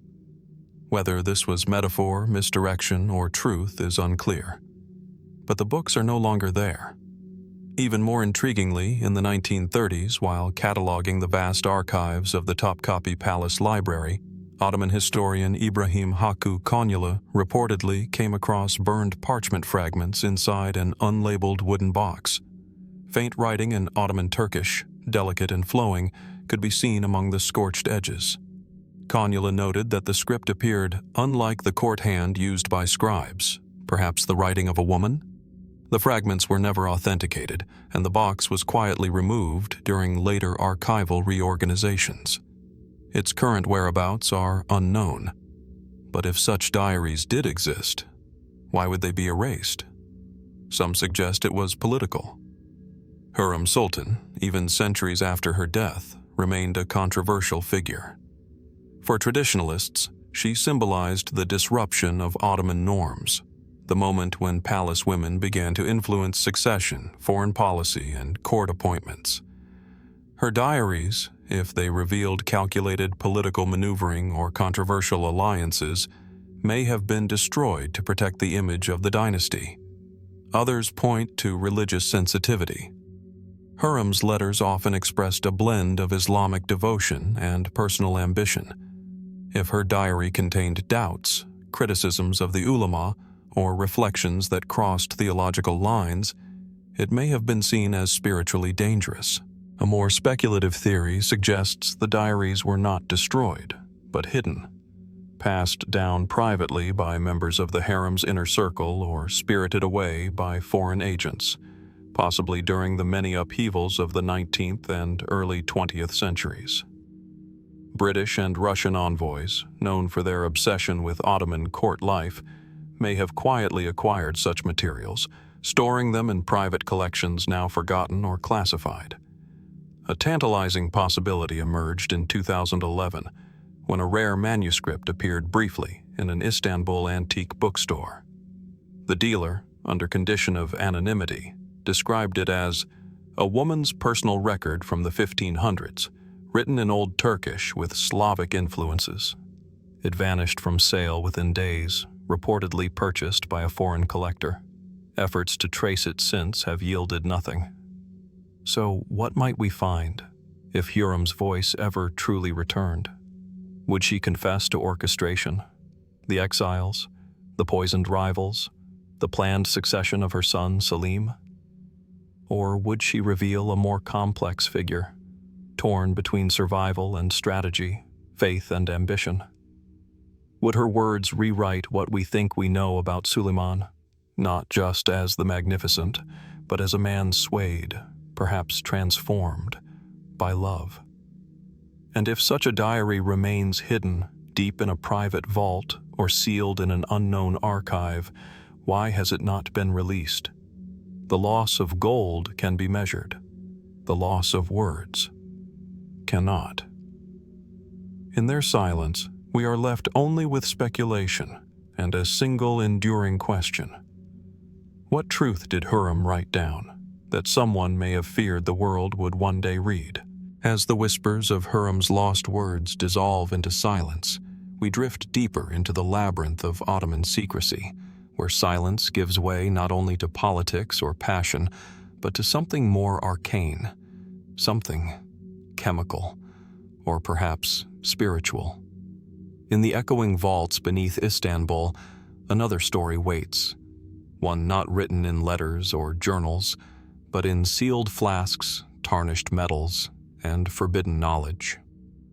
At the heart of Istanbul's ancient landscape, nestled within a quiet courtyard near the Fatih district, stands the tomb of Sultan Murad IV, stoic, heavy, unassuming. Unlike the more celebrated mausoleums of Suleiman or Mehmed the Conqueror, Murad IV's final resting place receives few visitors. The tomb is modest, but the stories that hover around it are not. Inside, beneath the intricately tiled dome and austere marble, the Sultan lies in rest, alongside rumors of experiments that defy the natural order. Murad IV ruled the empire during a time of chaos and rebellion. His reign was marked by both brutal suppression and unexpected sophistication. He banned tobacco, coffee, and alcohol, yet was known to indulge in all three. He was a man of contradictions, as feared as he was enigmatic. But behind the brutality, there was another side, one lesser known, one largely omitted from official histories. Murad IV, according to a small number of palace records and foreign accounts, was deeply interested in alchemy. Not metaphorically, literally. In the 1630s, during his later years, palace quarters adjacent to the Topkapi complex were reportedly converted into private laboratories. A handful of foreign visitors, including Venetian and Persian emissaries, wrote of strange fumes emanating from the outer buildings. Unusual requests for mercury, sulfur, and rare herbs were noted in ledgers overseen by the palace pharmacists. Why would a sultan concern himself with such things? Some suggest it was a passing curiosity. Others believe it bordered on obsession. Alchemical manuscripts were not uncommon in the Islamic Golden Age. Scholars like Jabir ibn Hayyan had developed theories of transmutation, purification, and spiritual chemistry centuries earlier. These works, translated and preserved across libraries from Baghdad to Cordoba, found their way into Ottoman hands, and Murad, whose mother, Kösem Sultan, was known to cultivate learning, had access to the finest texts. One document, held in the Suleymaniye library under restricted access, appears to have been commissioned under Murad's reign. It includes Arabic and Persian formulas, symbols resembling European alchemical glyphs, and a curious reference to the burning circle of the Sultan's crucible. No explicit mention of Murad IV is made, but the date, calligraphy style, and annotations suggest a link to his court. But the story takes a more intriguing turn after his death. Following his sudden passing in 1640, believed by some to have resulted from complications related to alcohol, though others claim poisoning, Murad's tomb was sealed with unusual thoroughness. Ottoman burial protocols were elaborate, but not secretive. Yet Murad's burial chamber, according to oral accounts from caretakers in the 18th century, included a second stone slab, one that blocked access to a deeper level below the main crypt. What lies beneath that second layer? In the 1890s, an Ottoman historian named Halil Efendi recorded an account from an elderly caretaker who claimed that his great-grandfather once entered the lower chamber during a brief restoration ordered by Sultan Abdul Hamid II. According to this account, the chamber contained no additional body, but rather a set of locked brass chests, sealed jars, and strange copper instruments stained with unknown residues. When asked why the chamber was resealed, the elder reportedly said only, "It was not for the eyes of men to open. It was his will." Was this simply lore passed through generations? Or did Murad IV truly attempt to hide the tools of forbidden science with his own remains? Some fringe theorists have gone further, claiming Murad was not merely an alchemist, but sought immortality, echoing the quests of Chinese emperors and European mystics alike. A few even suggest his sealed chamber includes formulas that have never been deciphered. Elixirs, perhaps, or even blueprints for transformation. These theories remain unsupported, yet persist in obscure publications and among certain collectors of Ottoman esoterica. One particularly persistent rumor surrounds a vanished manuscript known only as the Red Folio. First mentioned in a French collector's catalog in 1923, the folio was described as an Ottoman treatise on the purification of metals and the purification of the soul, bound in blood-colored leather, bearing no author's name but marked with the crescent seal of the House of Osman. It was auctioned privately in Paris, then lost to time. Could this have been Murad's final work? Mainstream historians urge caution. They argue that the Ottoman court, though receptive to science and philosophy, would not have condoned extensive alchemical pursuits by a sitting sultan. And yet, the empire was full of contradictions. Why not this one? The tomb remains sealed. No modern excavations have been permitted, and no official record of a lower chamber has ever been acknowledged by the Directorate of Religious Foundations or the Ministry of Culture, so we are left with questions. Was Murad IV's fascination with alchemy a symbol of inner turmoil? An attempt to purify the self as he imposed purification on the empire? Or was it a sincere scientific endeavor, born in a time when chemistry and mysticism were inseparable? And if that lower chamber truly exists, what lies within those sealed jars and chests? A forgotten chapter of scientific history? The ambitions of a ruler grasping at eternity? Or perhaps nothing at all, just the echo of a man whose contradictions refuse to settle, even in death? Could it be that the real transformation Murad sought was not of lead into gold, but of legacy into myth? As the sealed chambers of Murad IV's ambitions fade into darkness, another layer of mystery emerges, not from within the empire's heart, but from the farthest reaches of the world it claimed to know. Across oceans, beyond maps, and into lands officially discovered by others, traces of Ottoman curiosity appear in the most unexpected places. In a quiet corner of Istanbul's Topkapi Palace, far from the opulence of the Harem or the ceremonial halls, lies the Imperial Library, a repository of ancient knowledge bound in leather, inscribed in gold, and draped in silence. The scent of ink, vellum, and centuries-long dust lingers in the air. Among the thousands of manuscripts, one artifact, above all, has perplexed historians for decades: the Piri Reis map. Discovered in 1929, the map was drawn in 1513 by Ottoman admiral and cartographer Piri Reis, and only a fragment survives. Yet even that fragment has sparked a storm of speculation. On its aged gazelle-skin parchment, we see not only parts of Europe and Africa, but a startlingly detailed rendering of South America's eastern coastline, and, more controversially, what some claim to be the northern fringe of Antarctica, drawn centuries before it was officially charted. But how? Piri Reis himself offers a clue. In his marginal notes, written in Ottoman Turkish, he reveals that the map was compiled using 20 charts and mappae mundi, including maps from Arab sources, Indian navigators, and, most notably, a map drawn by Columbus in the Western Seas. This admission is remarkable. It implies that the Ottomans had access to Christopher Columbus's maps as early as 1513, just 2 decades after his voyage. How did such maps end up in Ottoman hands? The most accepted theory suggests that following conflicts with the Spanish and Portuguese crowns, captured sailors or stolen European documents were brought to the Ottoman court, possibly via North African corsairs allied with the empire. Some go further, proposing that Jewish refugees expelled from Spain in 1492, many of whom were welcomed into Ottoman lands, may have carried with them precious knowledge of Atlantic navigation. Still, none of this fully explains the accuracy of the Piri race map, or its depiction of lands unknown to the Ottomans or even most Europeans at the time.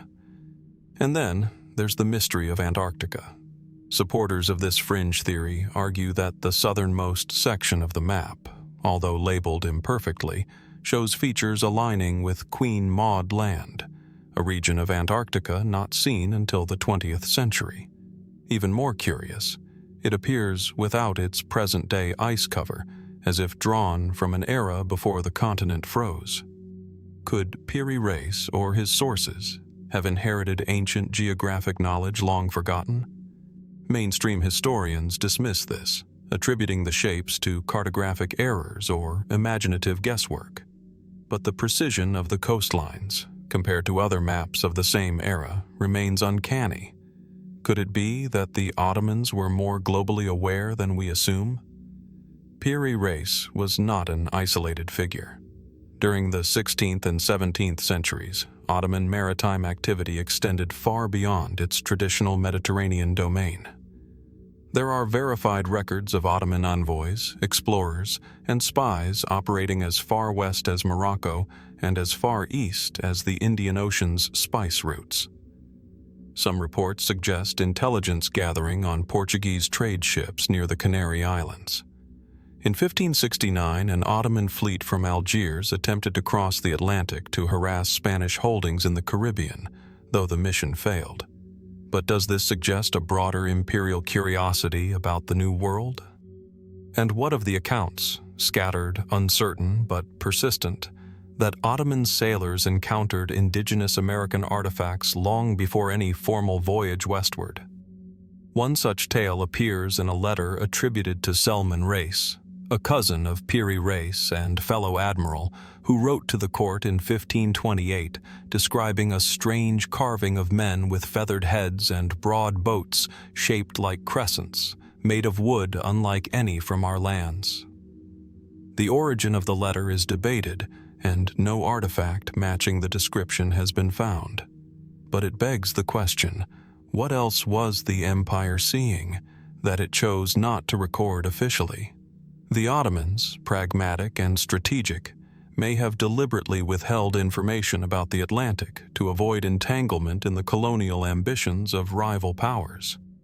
While Spain, Portugal, and later England divided the New World, the Ottomans remained focused on their land empires and the spice-rich East. Yet, the silence may speak volumes. Could secret knowledge have been kept, stored in the libraries of the Sublime Porte, locked behind metaphor and metaphorical maps? Some scholars speculate that Ottoman religious conservatism may have discouraged open exploration of pagan or unclaimed lands. Others suggest that knowledge of the New World was filtered through Islamic eschatology, connected to mystical lands like the Jazirat al-Tin, or the land of Gog and Magog, often mentioned in medieval Islamic geography. Was the New World, for some Ottoman thinkers, not a political frontier, but a spiritual one? Even the architectural symbolism of later imperial maps, like those produced under Sultan Abdul Hamid II, suggest a strange awareness of global orientation. In several 19th century documents, the Americas are present, small but intentionally drawn, their names written in Ottoman script, bordered in gold ink. Yet still, the empire never crossed the ocean. Why? Did the Ottomans possess knowledge they chose not to act upon? Or were they simply observers, charting the unknown with curiosity rather than conquest? As we study the fragments of maps, the cautious reports of naval encounters, and the fading ink of marginal notes, a picture emerges, not of an empire unaware, but of one watching the unfolding of a new world from behind the curtain. What might still lie in the vaults of Istanbul's forgotten libraries? Could there be other maps, other letters, other keys to an Ottoman vision of the Americas, one the world has yet to see? The new world may have been claimed by others, but the old empire, quietly, mysteriously, may have known more than it ever revealed. While maps once hinted at distant lands and oceans the Ottomans may have glimpsed but never sailed, a very different kind of mystery lingers not on the fringes of the empire, but at its core. A mystery not about lands lost, but men erased.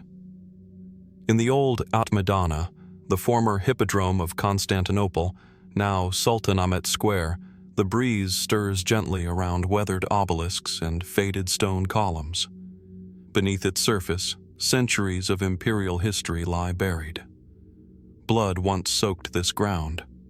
Oaths were made and broken, and it was here that the proud feet of the Janissaries, the elite corps of the Ottoman military, once marched in perfect cadence.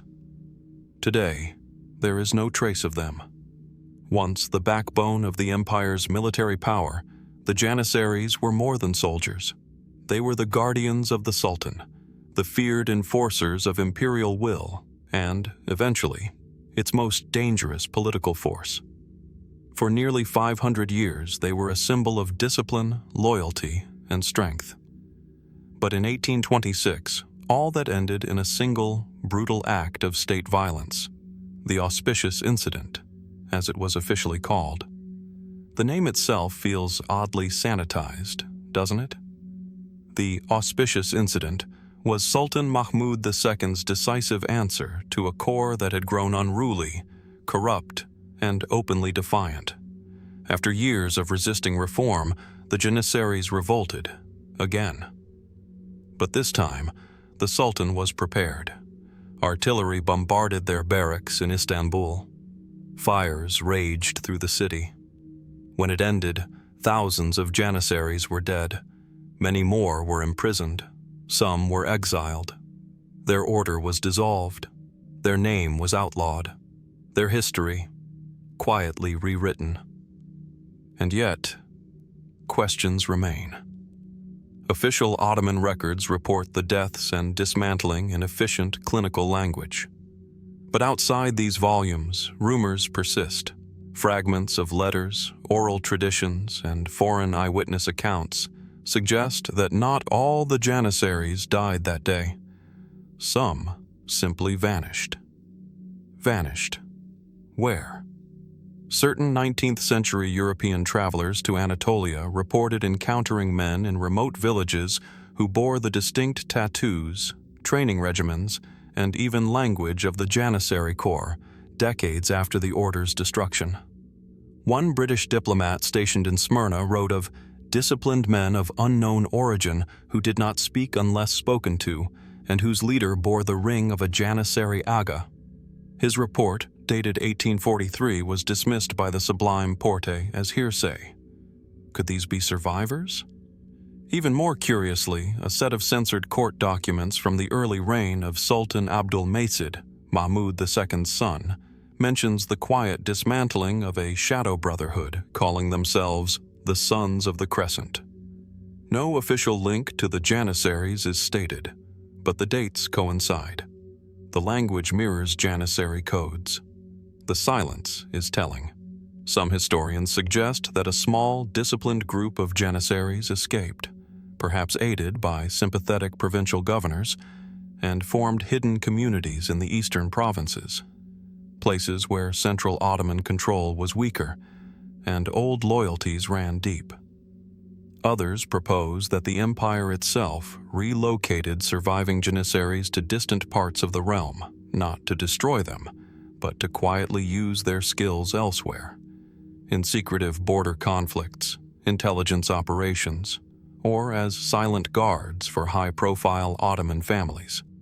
Then there are the stories, spoken in whispers, of Janissaries serving foreign courts in disguise, particularly in Egypt, where the Khedival Guard under Muhammad Ali bore striking structural resemblance to the Janissaries, despite being officially separate.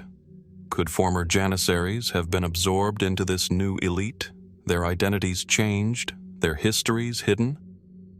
It's plausible, and yet no proof has ever surfaced. And what of the archives? To this day, Ottoman-era military records from the early 19th century remain fragmented. Some documents were destroyed in fires. Others, allegedly, were purged intentionally.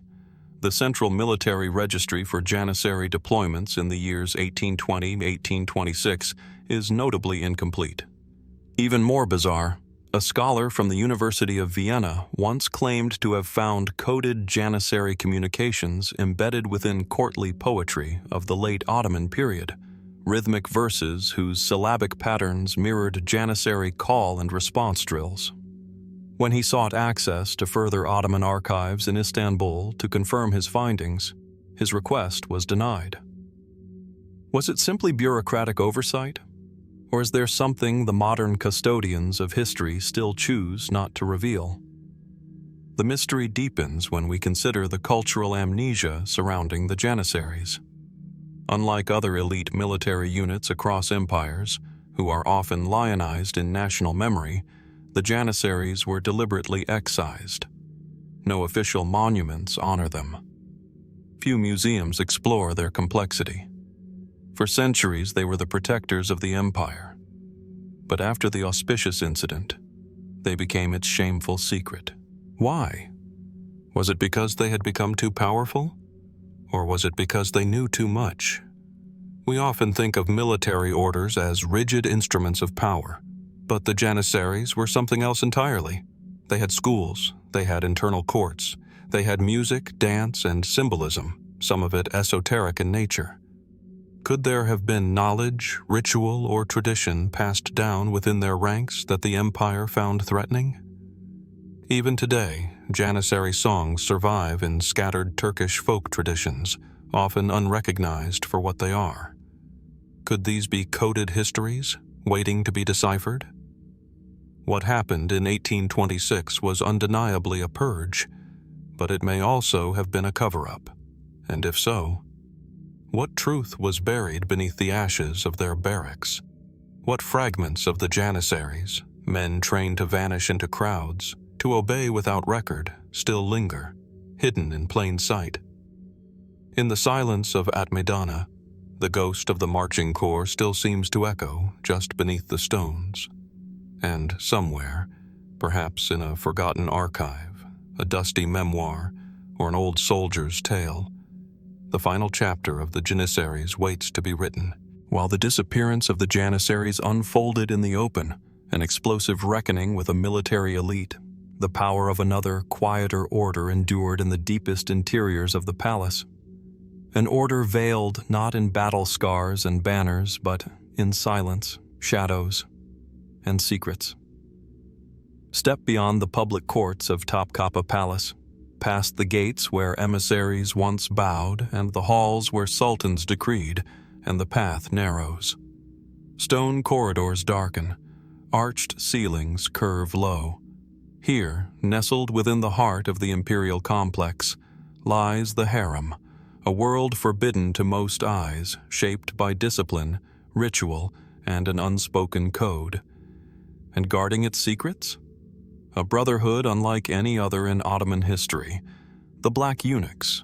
Their official title was Kislar Asa, the chief of the Black Eunuchs, a post of immense and often underestimated power. Recruited mainly from East Africa and brought into the empire as boys, they were castrated and trained, not as servants, but as gatekeepers of the most intimate quarters of Ottoman rule. They oversaw the imperial harem, not just its women, but its politics, its lineage, its secrets. But who were they, really? Official records describe them as loyal, obedient, and incorruptible. Their rise to influence, especially in the 16th and 17th centuries, is well documented. From the shadows of the palace, the chief black eunuch could influence imperial succession, control vast endowments, and command the attention of the Sultan himself. Some became kingmakers in all but name. And yet, few personal records exist.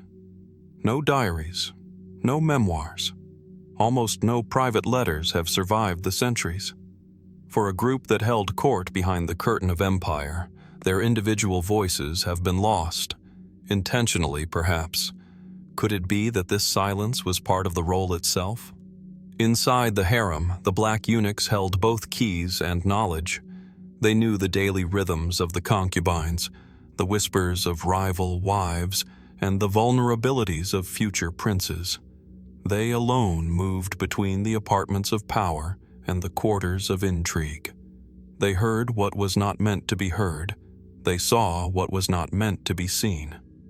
And what did they do with that knowledge? Some historians argue that the eunuchs maintained strict neutrality, enforcing rules, delivering messages, ensuring the harem functioned like a carefully tuned clock. But others point to evidence of deeper involvement. There are scattered reports of secret alliances formed between influential eunuchs and powerful valide sultans. One eunuch, Mehmed Aga, is said to have single-handedly thwarted an assassination plot against a young sultan by intercepting a forged imperial order hidden within a set of embroidered linens.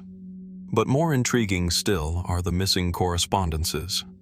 In the archives of the Ottoman Endowment Authority, records kept with meticulous care, there are unexplained gaps in the endowment charters linked to the black eunuchs. Certain transactions made by high-ranking eunuchs disappear mid-entry, replaced by vague phrases like transferred to the confidence of the court. What were these hidden funds used for? Private libraries, informal networks, or something more concealed? Even more curiously, fragments of encrypted letters were found during restoration work in the Enderun library, sealed behind wood panels that hadn't been touched in centuries. The language was Ottoman Turkish, but strange, dense, and coded. Linguists speculate the letters may have been written by palace eunuchs passing information between harem factions. If true, it suggests not just surveillance, but manipulation. Was the harem merely a place of passive service, or a stage for unseen governance, with the black eunuchs as its silent orchestrators? Some fringe theories go further, claiming that the eunuchs were keepers of esoteric knowledge passed down from earlier African priesthoods, rites, languages, even protective symbols woven into the fabrics of the harem itself. These claims remain speculative, and yet there are intriguing artifacts. One such object sits quietly in the Istanbul Archaeology Museum, a small obsidian amulet etched with West African script, found buried beneath the former quarters of the chief eunuch. Its purpose is unknown. It is not listed in official inventories. It is rarely on display. What was it for? Protection? Power? Memory? Others point to the peculiar burial grounds of the black eunuchs, notably the eunuchs' cemetery near Eyüp, Istanbul. Their tombstones are distinct, tall, elegant, with subtle variations in floral motifs. But even here, inscriptions are minimal. Many graves are marked only by name and title, and some have no names at all, just silent markers. Why such anonymity? Was it humility or erasure? And why is it that so many harem records, especially those concerning the day-to-day interactions between black eunuchs and the women of the court, were systematically excluded from later Ottoman chronicles? Were the eunuchs simply left out or written out? It's possible that the truth of their influence, the full extent of their agency, was inconvenient to a later reformed Ottoman image. In an empire reshaping itself for European eyes in the 19th century, the notion of African eunuchs wielding real political power may have been too difficult to reconcile. And yet, behind every power struggle in the palace, behind every change in succession, behind every silken curtain drawn across the harem's halls, they were there, watching, waiting, guarding. What did they know that was never written down? What secrets passed through their hands, unrecorded but not forgotten? And even now, as researchers comb through the neglected records of Imperial Istanbul, questions linger. Somewhere, in a locked box, in a footnote, in a whisper still alive in oral traditions, the Black Eunuch's true legacy may be waiting to be uncovered. From the dim corridors of the harem, where the whispers of the Black Eunuchs once stirred veiled intrigue, we now move to a quieter, colder chamber, a place not of passion or power, but of madness, confinement, and death. In the heart of Topkapi Palace, beyond the radiant courtyards and the opulent Imperial Council Hall, there lies a narrow section that tourists rarely see, a small, secluded set of rooms with barred windows and thick walls.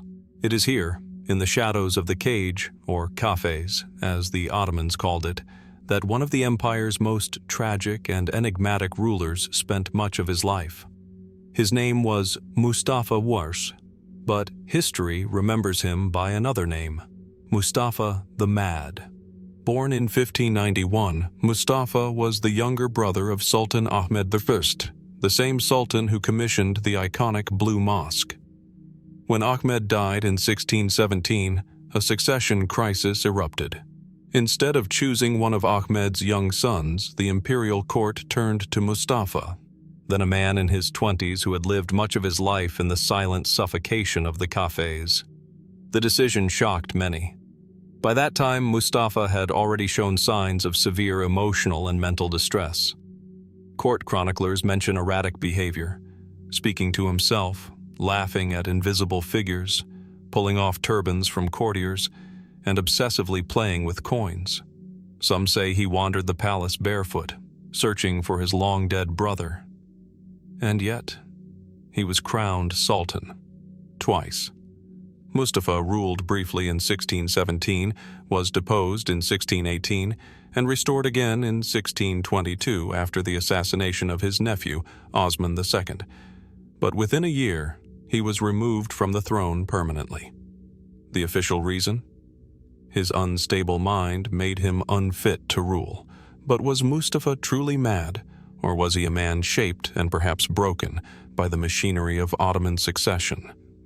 The practice of confining princes in the cafes was introduced as an alternative to fratricide, a grim policy used by earlier sultans to eliminate potential rivals. While it spared lives, it also condemned many young princes to lifetimes of isolation, devoid of stimulation, companionship, or education. For someone like Mustafa, taken into confinement at a young age, the psychological toll would have been enormous. But here lies the deeper mystery, not in his erratic rule, but in the way his life ended. Mustafa Y died in 1639, officially from natural causes. He was 48. But the details of his final days remain suspiciously thin. No physician's notes, no autopsy records, no detailed eyewitness accounts. He was buried quietly in the courtyard of the Hagia Sophia, beside his brother Ahmed, a gesture of mercy or perhaps a silent apology. Yet behind the silence, questions linger. Some historians argue that Mustafa's final decline was the result of years of untreated mental illness, but others suggest a darker possibility, that he may have been quietly eliminated to prevent future instability. After all, even after his second deposition, he remained a symbolic figure.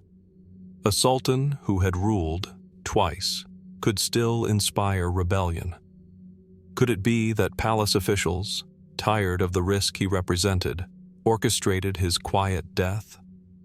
One account, found in a private letter from a Venetian diplomat stationed in Istanbul, speaks cryptically of a final silence being arranged for the Mad One to secure the future of the state.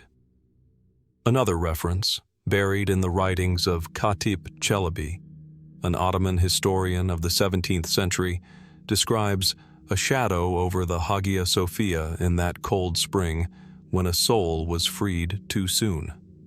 Was this mere poetic language, or a veiled illusion? And what of the rumors that he spoke lucidly in his final months? That he had begun to recover, showing clarity, issuing rational thoughts, even requesting theological texts. One palace steward, whose journal fragments were discovered only in the 20th century, recounts a moment when Mustafa sat by a window and whispered, "They fear not my madness, but my memory." Was he hallucinating or warning? More speculative theories suggest that Mustafa may have uncovered secrets during his periods of lucidity, perhaps about Osman Sekeng's assassination, or even internal plots among the ulema and Janissaries. If true, silencing him would have been more than political convenience, it would have been necessity. And still, other tales, ones dismissed by mainstream historians, suggest that Mustafa was never truly mad at all, but merely performed the role to survive. In a court where suspicion was deadly and brothers killed brothers without remorse, what better disguise than madness? Could Mustafa have feigned madness to avoid execution, only to find the performance impossible to end? There is no way to confirm these theories. No voice from the past has spoken decisively. His chamber in the cafes was emptied, his belongings catalogued and stored, many now lost. And his tomb, though publicly accessible, bears no special markings. No epitaph, no mention of his suffering. Only a name, Mustafa bin Mehmed.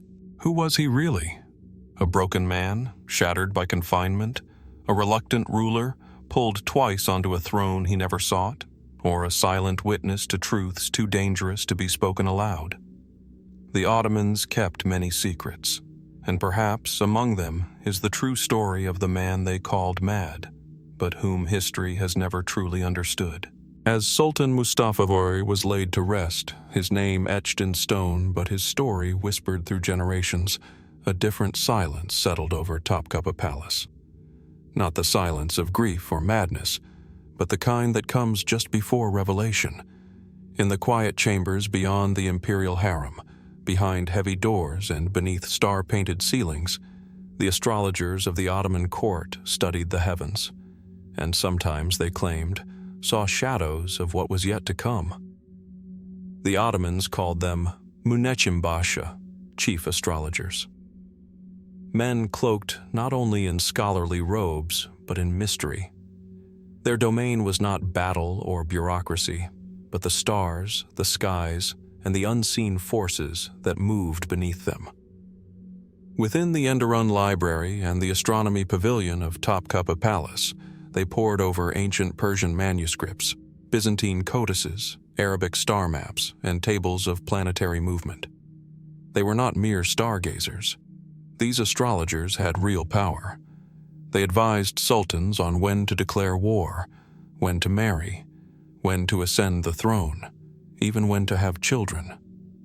Their words carried weight, and their charts, inked with lunar eclipses and planetary alignments, were treated almost like imperial decrees.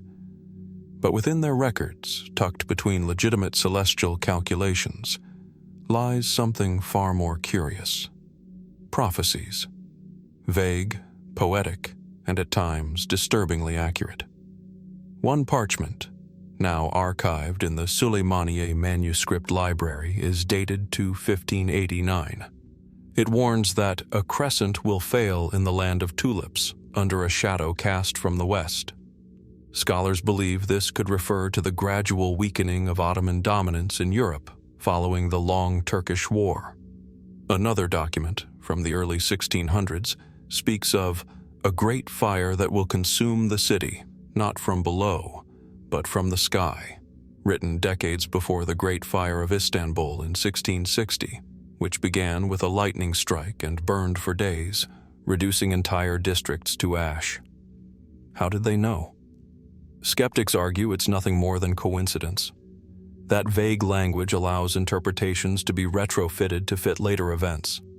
And yet, some predictions seem unnervingly specific. Take the so-called Red Seal chart, an astrological diagram discovered in a locked drawer during the 19th century restoration of Topkapi's observatory tower. The chart, signed only with the initials MB, shows a conjunction of Mars and Saturn over the coordinates of Istanbul, with a handwritten note. When the twin swords meet beneath the lion, blood will flow in the imperial court. Months later, Sultan Selim III was assassinated during the Janissary revolt of 1808. Was it just a chilling coincidence? Or something more? Much of the Muneçim authority came from Muneçim Ahmed Dede, the 17th century scholar and astrologer whose writings remain among the most respected in Ottoman historiography. But even he hinted at forbidden knowledge. In a letter to a student, he warned against consulting the fixed stars on nights of red moonlight, and claimed that certain configurations could invite madness, or worse. His letter ends cryptically. "The stars may speak, but they do not lie gently." Were these simply metaphors from a poetic mind, or veiled references to practices that bordered on the arcane? Among the more speculative theories, some suggest that Ottoman astrologers were not just observers of the stars, but keepers of a deeper tradition, one inherited from ancient Mesopotamia or Alexandria. Esoteric knowledge passed down in codes, hidden in marginal notes, or disguised as myth. One 18th century traveler from France, Jean-Baptiste Legrand, claimed to have seen an Ottoman astrological scroll depicting a great land beyond the Western Ocean, bearing a crescent moon and 7 stars. Could this have been an allusion to the Americas, or just the fevered imagination of an outsider desperate for a story? More controversially, there are references in private Ottoman diaries, never intended for the public, that describe the Green Mirror, a supposed object used by court astrologers to glimpse events across great distances, or into the future. The diaries mention this mirror being kept in a black chest, brought out only on the longest nights of the year, under strict guard. No such object has ever been found. Was it metaphor, legend, or a real tool now hidden, lost, or destroyed? Still others believe that the astrologers, far from being seers of destiny, were actually managers of perception, that their prophecies were not meant to predict, but to influence. Whispered at the right time, their words could shape a sultan's decisions, steer the course of diplomacy, or calm a panicked court, a kind of psychological alchemy. Yet even this explanation doesn't account for the texts that predicted things the astrologers could not possibly have controlled. Earthquakes, celestial events, the sudden deaths of rulers. So what remains? A cabinet in the Palace Museum still houses several of the surviving astrological charts, kept behind glass. Their ink is fading, the calligraphy, still elegant. Tiny annotations in the margins, crossed out, amended, sometimes smeared, hint at revisions made in urgency or fear. What knowledge did these men truly possess? Were they servants of science and calculation, interpreting the movement of the cosmos with method and reason? Or did they serve something older, more obscure, and perhaps no longer remembered? Why were some of their works sealed, hidden, or destroyed altogether? And who decided what truths were too dangerous to be written down? The stars still hang above Istanbul, just as they did centuries ago, silent, patient, watching. But the men who claimed to understand their language left behind a trail of riddles, half buried in starlight, half lost in time. As we move forward through the secrets of the Ottoman Empire, one must wonder, did the court astrologers truly see the future, or were they trying to write it? As Ottoman court astrologers traced celestial paths with ink and calculation, another kind of mystery lay not in the stars, but behind stone walls and iron locks. For while some secrets were written in the skies, others were hidden in the shadows of the empire's last great palace. Tucked in the hills of Beşiktaş, overlooking the Bosphorus where Europe and Asia almost touch, sits Yıldız Palace, the Palace of the Star. On first approach, it seems less imposing than Topkapi or Dolmabahce, a cluster of pavilions, gardens, and corridors winding like a private labyrinth through the trees. But within its quiet facade lies a strange truth. Not all of Yıldız Palace is accessible. Even today, certain doors remain sealed. The palace was the primary residence of Sultan Abdul Hamid II, the last great autocrat of the empire. Unlike his predecessors, he preferred isolation. Paranoid, reclusive, and deeply intelligent, Abdul Hamid transformed Yıldız into a kind of personal fortress, part royal residence, part intelligence hub, part prison of his own making. During his rule, corridors were narrowed, gates doubled, and guards increased. Underground tunnels were rumored to stretch toward the Bosphorus, allowing the Sultan to flee in moments if threatened. But it is the upper wings, the sealed doorways, and the locked interior chambers that raise the most questions. What lies behind them? Some are marked in the original architectural plans, others are not. Over the years, restoration teams have encountered walls that appear to be false, plaster over older doors, passageways leading to nowhere, and in at least 2 cases, iron-bound doors with no key, their hinges rusted, handles worn smooth, but refusing to open. The palace's modern caretakers often give vague answers. Storage, they say, or unsafe, citing structural instability. But historians note that these doors have been sealed since the late 19th century, long before decay could be blamed. One chamber, located beneath the Şale kiosk, was briefly opened during restoration work in the 1980s. Inside, workers discovered a narrow hall lined with bookshelves, empty except for one thick volume with pages cut out and replaced with a small mechanical device. A recording tool? A cipher machine? Its function remains unclear. The room was resealed shortly after. Why? Some believe Abdul Hamid, a known admirer of espionage and surveillance technology, may have used these rooms as private intelligence archives, or even interrogation chambers. Others suggest something more symbolic, that these were panic rooms, carefully designed sanctuaries where the Sultan could hide from enemies both foreign and domestic. And then there are the whispers of the Yıldız occult wing. In letters recovered from European diplomats stationed in Constantinople, there are references to unusual gatherings at Yıldız. One French envoy reported late-night lights in sections of the palace thought to be unoccupied. Another noted the arrival of guests dressed not as diplomats nor soldiers, but in black robes with books and scrolls, not weapons, in their hands. These accounts were dismissed as exaggeration at the time, but the Sultan's own writings show a fascination with dream interpretation, mysticism, and alchemical texts. Could some of the sealed rooms have housed more than just documents? Could they have been laboratories of belief where ancient knowledge and modern fear converged? More speculative voices go further. One fringe theory, found in a privately printed Ottoman diary now held in a university archive in Izmir, speaks of a room of echoes, a chamber where the Sultan conducted whispered conversations with a mirror, believed to respond in unfamiliar voices. The diary's author, a minor court official, wrote, "No one was permitted entry but the Sultan and 2 silent men. They left the room pale, as though they had spoken with the dead." Is it possible this was a form of psychological experimentation, An early exploration of sensory isolation or even spiritualism? Or simply the ramblings of a palace overwhelmed by rumor?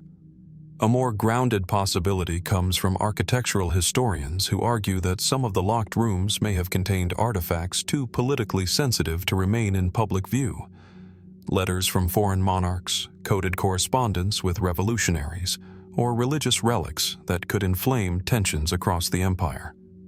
There is, for instance, an 1894 inventory listing an item of considerable theological implication, stored in a vault within the palace. The object was never publicly described and has not surfaced since.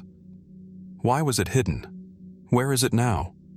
Turkish authorities have occasionally opened parts of the palace for guided tours and limited academic access. But even today, certain sectors remain off-limits. Some are walled up.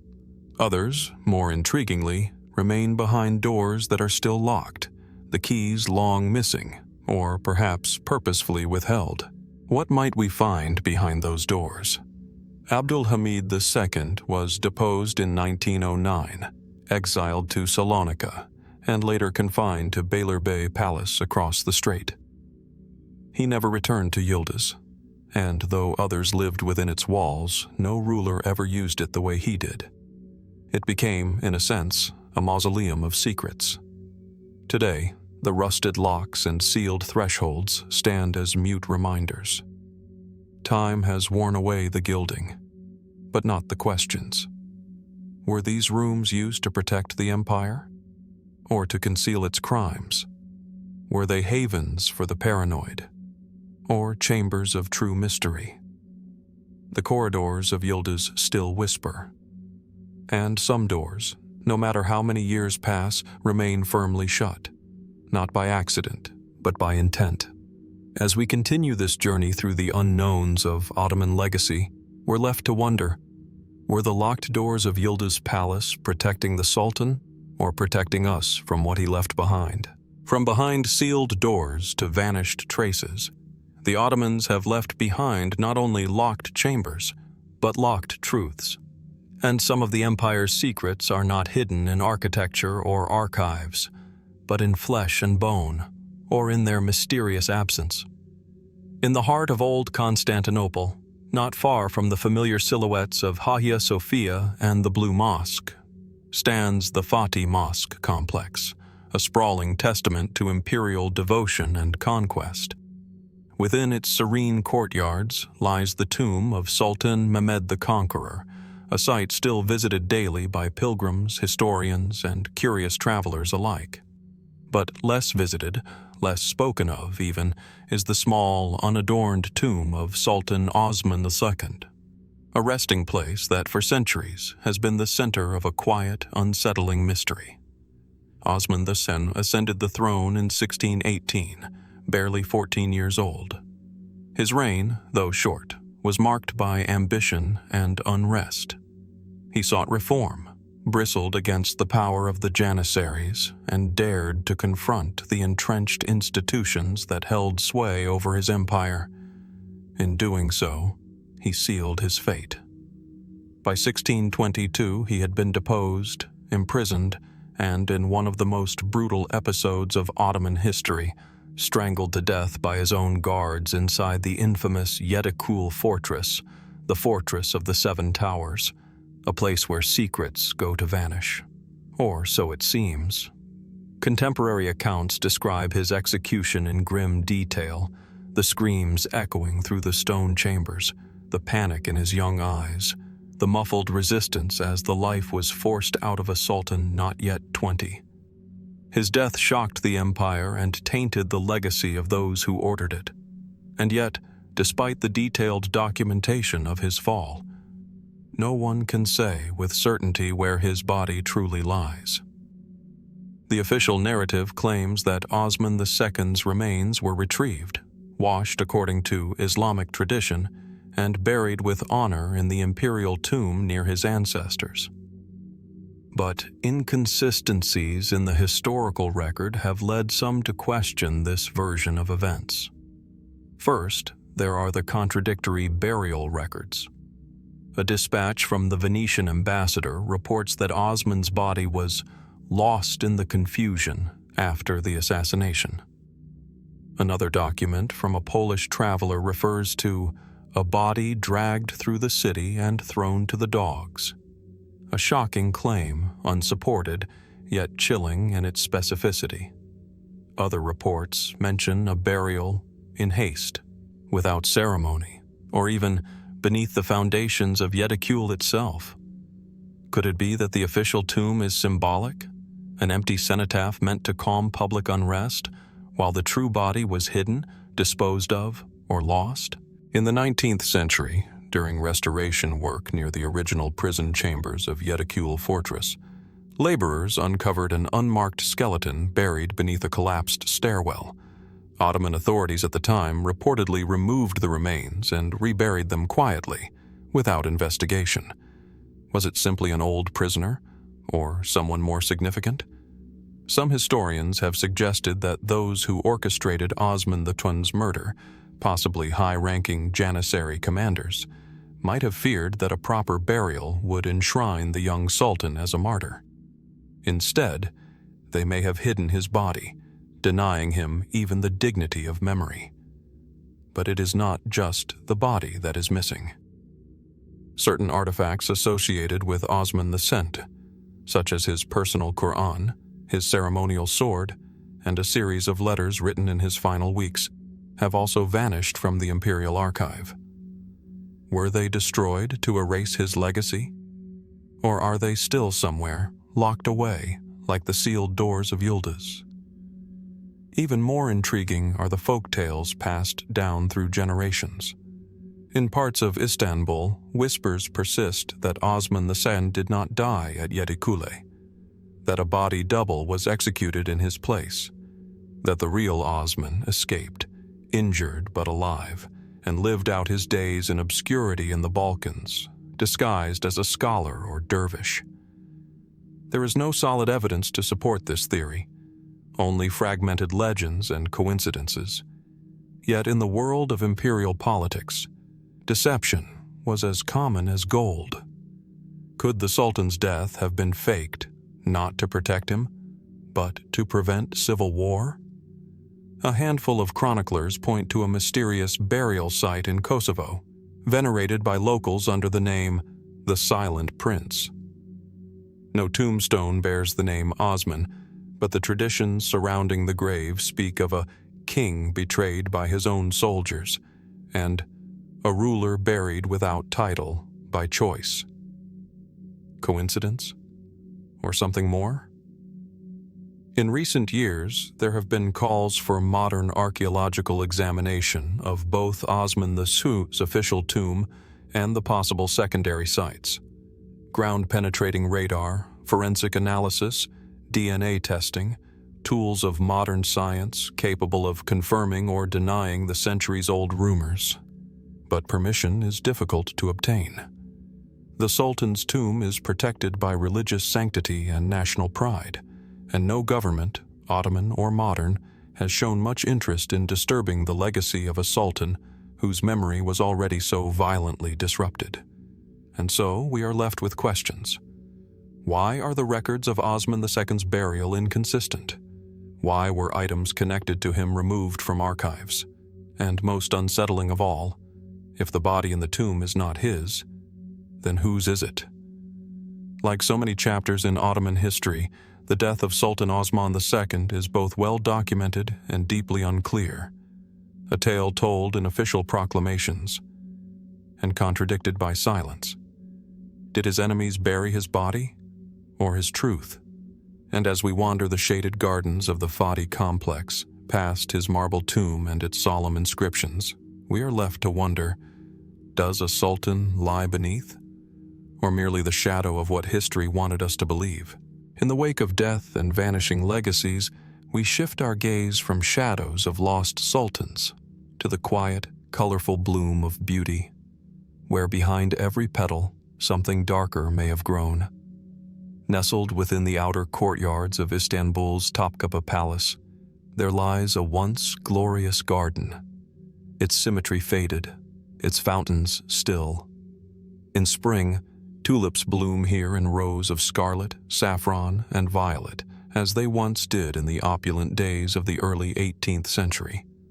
A symbol of rebirth, a flower of imperial pride. But beneath this beauty lies a story layered with irony, decadence, and a curious whisper of ill fate. It was a time historians later called the Tulip Era, a fleeting period of peace, refinement, and excess in the Ottoman Empire, lasting from roughly 1718 to 1730. And to this day, there are those who speak quietly and carefully of a strange notion, the curse of the Tulip Era. The Tulip Era began with the Treaty of Passarowitz, which brought a rare moment of peace between the Ottomans and the Habsburgs. It marked the start of Sultan Ahmed III's cultural renaissance, an era of French-influenced architecture, poetry salons, lantern-lit festivals, and, most famously, an obsession with tulips. But was this golden age as radiant as it appeared? At first glance, it was an age of enlightenment. Western printing presses were finally introduced, diplomacy flourished, and Istanbul grew ever more cosmopolitan. Palaces and pavilions lined the Bosphorus. Grand viziers hosted poetic gatherings under silk canopies. Tulip bulbs were traded like currency. One rare variety reportedly cost more than a horse. And yet, behind the ornate panels and illuminated manuscripts, something more fragile was taking root: discontent.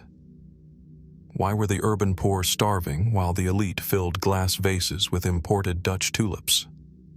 Why did the empire's military institutions stagnate while garden parties grew more extravagant? The grandeur, to some, was a mask, a performance to cover up the slow erosion of Ottoman power. But what is a curse, if not the sudden collapse of a dream? In 1730, the Tulip Era ended not with a whimper, but in flames and blood. The Patrona Halil Rebellion, led by a former Janissary and bathhouse attendant, swept through the capital. The rioters, outraged by corruption and elitism, destroyed mansions, uprooted tulip gardens, and forced Sultan Ahmed III to abdicate. In just days, the empire's glittering facade shattered. Was it merely a political reckoning? Or was something else at play? In the decades that followed, Ottoman chroniclers began to refer to the Tulip Era with increasing caution. Some claimed it had been doomed from the start, that by introducing Western indulgence too quickly, too carelessly, the empire had broken a sacred balance. Others spoke in more mystical terms. They claimed that the tulips themselves brought a subtle misfortune. Imported and hybridized beyond their natural form, they symbolized unnatural growth, beauty without foundation. It is said that certain court astrologers warned Sultan Ahmed not to lean too heavily into floral symbolism, that tulips, in Islamic calligraphy, share their shape with the Arabic word for Allah, and thus to commodify them, to exploit them, was an offense bound to bring divine consequences. There were whispers that one tulip, bred in secret within the palace gardens, bore petals that turned black just before the rebellion. An omen? A myth? No evidence of such a flower survives today. But the story endures. Some modern researchers have even noted a strange coincidence in the period's architecture. Several tulip-shaped reliefs in the Sadabad Palace, built during the height of the era, appear to have been deliberately defaced or removed in the decades after the rebellion. An effort to erase the memory of excess, or to purge something believed to be cursed. And then, there is the tale of the Vase of Suleiman, believed to have been gifted to Sultan Ahmed during the height of the Tulip Era. The vase was said to have belonged to Suleiman the Magnificent himself, and to contain a preserved tulip bulb never meant to bloom again. According to legend, a gardener under Ahmed's court disobeyed warnings and planted the bulb one spring. That same year, lightning struck the outer walls of Topkapi Palace, killing several guards. Superstition? Perhaps. But the vase, too, has vanished. Some say it was buried. Others claim it was taken by the rebels. A few fringe theorists even believe it's hidden in a sealed chamber within Dolmabahce or Beylerbeyi Palace, locked away with other cursed relics of the Ottoman elite. Historians largely agree that the Tulip era's downfall was due to socio-economic disparity, military neglect, and the inevitable pushback from a class that felt forgotten. There is little empirical evidence to support the idea of a literal curse. And yet, the stories remain. The word tulip in Ottoman Turkish, lale, shares its letters with the word for divine. Is it coincidence that a symbol of perfection became the face of imperial downfall? Is there something embedded in the very symbolism of the era that foretold its doom? And why did later sultans, even centuries afterward, avoid associating their court designs or public projects with tulips? Were they simply breaking from the past? Or were they heeding an old, unspoken warning? From bright petals to burning palaces, the tulip era lives on not just as a moment in time, but as a symbol of how beauty, unchecked, can turn brittle, of how symbols once thought benign can take on shadows of their own. So we are left to wonder, did the tulip era fall by sword and flame? Or did something older, quieter, already take root in the soil long before the revolt? And if a curse was whispered once among the flowers, could it still echo, waiting in silence, beneath the gardens of a forgotten empire? And so, as the petals of the tulip era wilted beneath the weight of blood and rebellion, we drift now, not into the chambers of sultans or the corridors of military command, but into the quieter, lonelier corners of the imperial family, where silence can be more revealing than proclamation. In the outer wing of the Eski Saray, the old palace of Istanbul, time moves differently. Built before Topkapi and long relegated to a secondary role, this structure once housed those no longer in favor, consorts, sisters, widowed sultanas, and daughters whose stars had dimmed. Its walls are high, its windows narrow.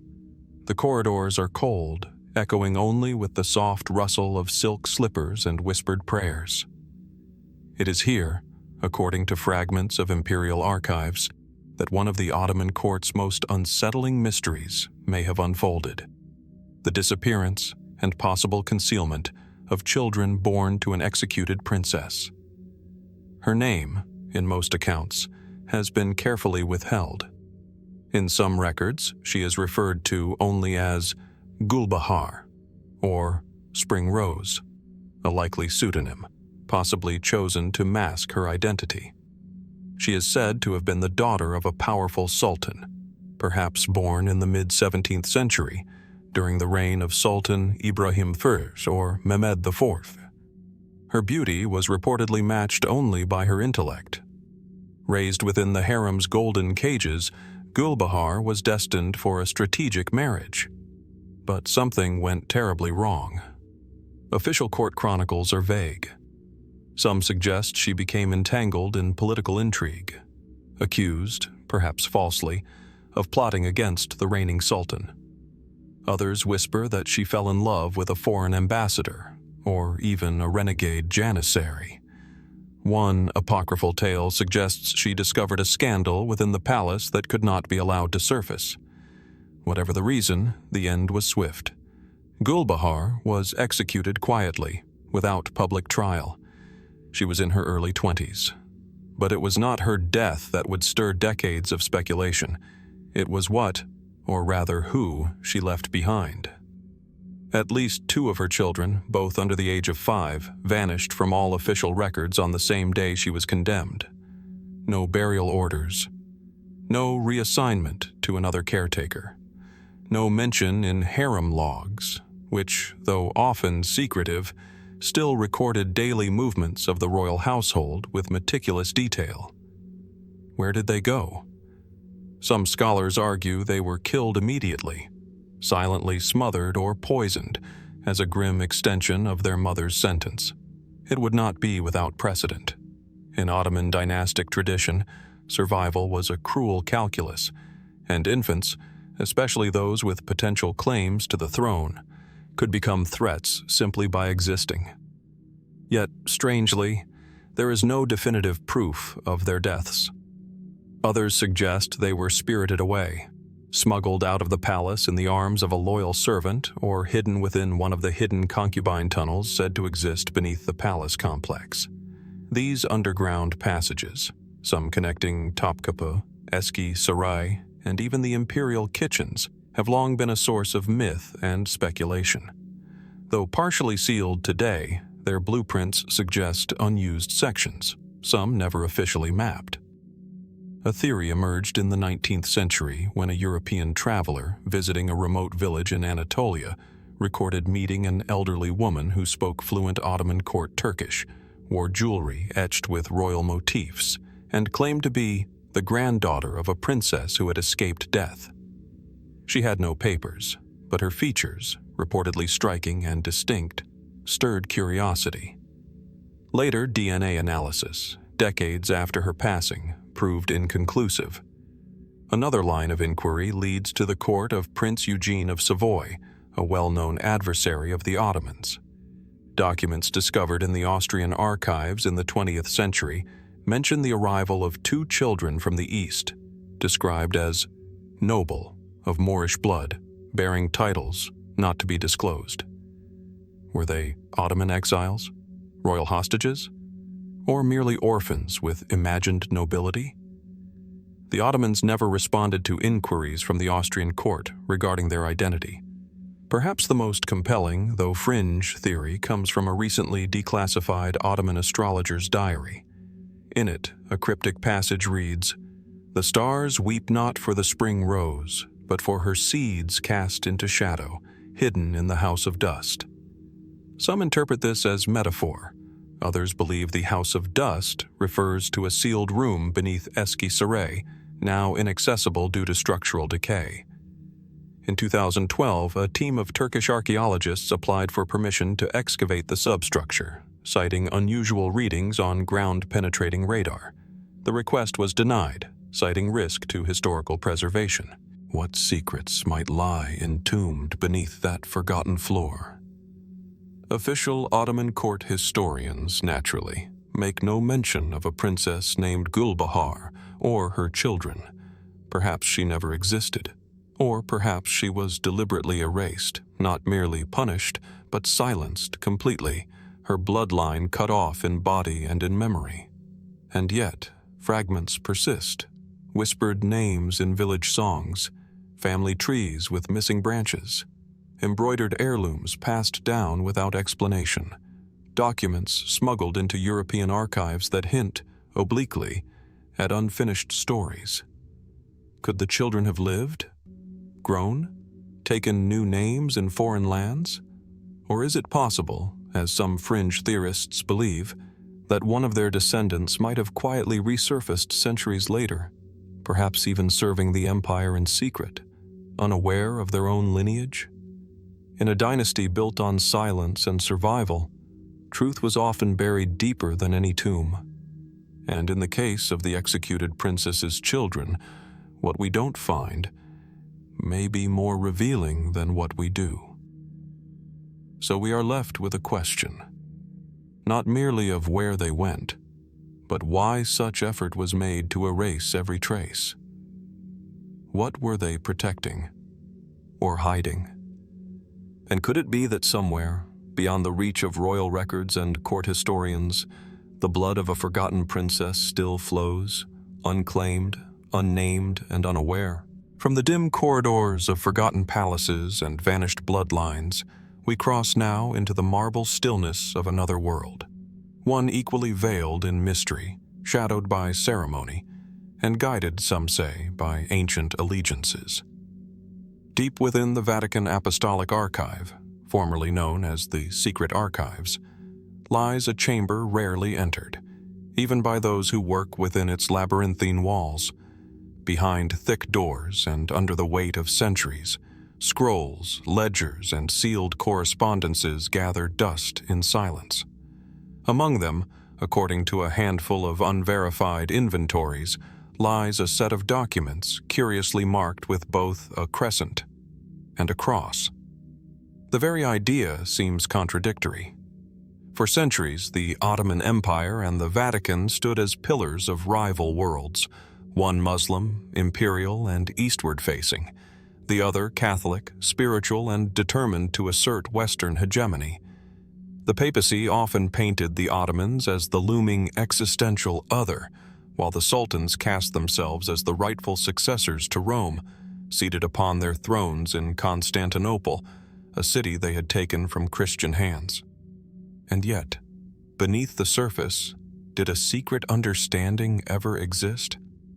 Historical evidence points to surprising interactions. Despite the theological chasm, diplomatic envoys regularly passed between the Porte and the Holy See, particularly during the 16th and 17th centuries. Papal representatives were occasionally allowed audiences with the Sultan himself. Ottoman gifts, textiles, spices, and once allegedly a caged leopard made their way to the Vatican. Why such exchange? Mainstream historians explain these contacts as pragmatic, realpolitik, not alliance. Both powers, after all, shared common enemies: the rising Habsburg Empire, certain rebellious Italian states, and even the Protestant Reformation, which destabilized Catholic authority. The Ottomans, though Islamic, posed less of a threat to the Vatican's spiritual dominance than, say, the English crown under Henry VIII. Could necessity have opened the door to negotiation? Some scholars point to a series of secret meetings in the late 1500s, held not in Istanbul or Rome, but in Dubrovnik, a neutral port city where the Mediterranean's competing powers often sent their most discreet agents. In one account, a Jesuit priest disguised as a merchant arrived with letters bearing an unknown cipher, possibly from Pope Gregory XIII, whose calendar reform echoed Ottoman lunar calculations. On the other side, an Ottoman official, known only by the alias Halil the Learned, brought with him scrolls said to contain details of an unspoken truce. What might such a pact have included? Some believe it was as simple as non-aggression, a mutual promise to avoid interfering with each other's core territories or religious minorities. Others suggest a more elaborate arrangement: exchange of intelligence, mutual recognition of sovereignty, and the containment of Protestantism and radical Islamic sects alike. And then, there is the most controversial theory of all. In 1999, a retired Vatican librarian leaked details of a document, allegedly dated 1610, which refers cryptically to the Crescent Letter, a communication from an Ottoman sultan to the Pope, expressing solidarity against fractures that threaten the old world. The letter's authenticity has never been verified, and no physical copy has been produced. Still, the suggestion has sparked fierce academic debate. Was there truly a moment in history when East and West, Islam and Christianity, secretly allied, not in war, but in preservation? Supporters of the theory often cite curious coincidences. For instance, Sultan Ahmed I, builder of the Blue Mosque, reportedly halted a campaign against Christian lands abruptly, mere weeks after a Vatican envoy arrived in Istanbul. No record of their meeting survives. Yet the timing is striking. Others point to architectural clues. The coat of arms of Pope Innocent X, carved into a fountain basin in Rome, bears faint symbols thought to resemble stylized Ottoman motifs. These could be artistic flares, or deliberate markers of a forgotten understanding. Of course, official historians urge caution. The absence of proof is not proof of conspiracy, they remind us. But the Vatican's strict control over its archival access, and the Ottoman court's tendency to conceal sensitive matters within layers of ceremonial ambiguity means that silence itself can sometimes feel orchestrated. Then there's the matter of a painting, hanging in a private chamber of the Vatican museums, rarely displayed to the public. Is a 17th century canvas attributed to Giuseppe Cesari. It shows a haloed pope and a turbaned figure seated opposite each other in a garden. Their hands do not touch, but their fingers reach forward, suspended in mutual recognition.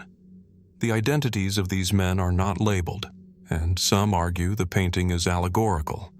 Others whisper that it was commissioned to commemorate a moment that was never meant to be remembered. If there was a pact, was it broken?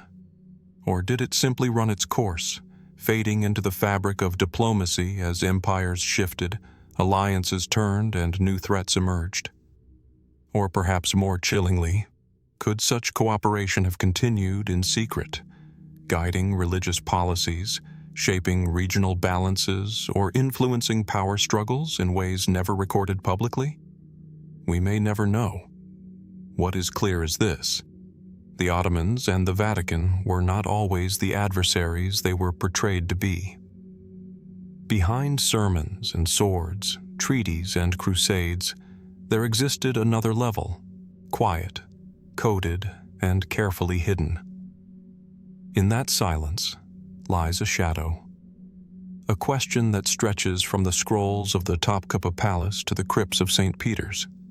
If the guardians of rival faiths ever clasped hands in secret, what were they truly guarding? And more importantly, what are they still not telling us? In the winding alleys of Thessaloniki, then a bustling city of the Ottoman Empire, now a quiet Greek port, there once stood a house unlike any other. Its facade, modest and unremarkable, revealed nothing of what occurred behind its shutters.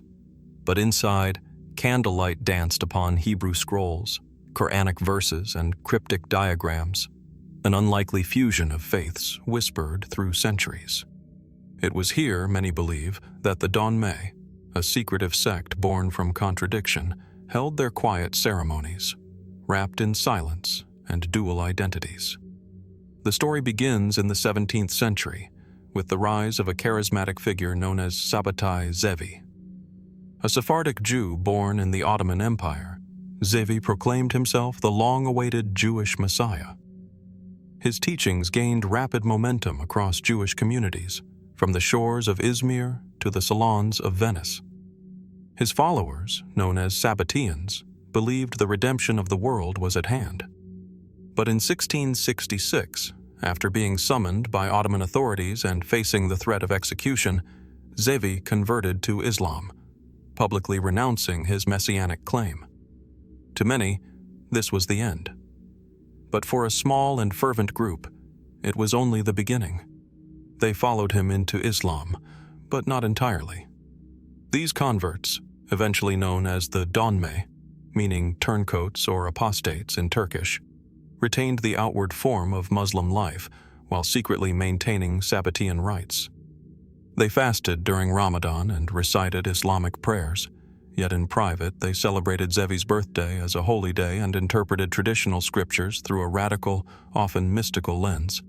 It was a sect within a sect, neither fully Muslim nor fully Jewish. A hidden society that lived, operated, and evolved in the margins of empire. At first, their existence was barely noticed. But by the 18th and 19th centuries, Donmei families began to rise. Wealthy, educated, and deeply interconnected, they emerged as key players in commerce, publishing, and eventually politics, especially in the multicultural, mercantile hub of Thessaloniki. And this is where the mystery deepens. In modern historiography, the Donmei are occasionally mentioned, sometimes sympathetically, sometimes critically, but always with an air of uncertainty. Their beliefs were never written in public, their rituals passed through oral tradition and coded texts. Scholars have found it difficult to pin down precise details. Even their numbers remain elusive. Were they a few hundred or thousands? Were they loyal to the Ottoman state or quietly working to unravel it? Some claim the Donmei were simply a persecuted spiritual group seeking survival in a hostile environment. Others suggest they were political chameleons, embedding themselves within the bureaucracy and later the Young Turk movement, a revolutionary force that would ultimately dismantle the Ottoman Sultanate. The most provocative theories, however, are far more shadowed.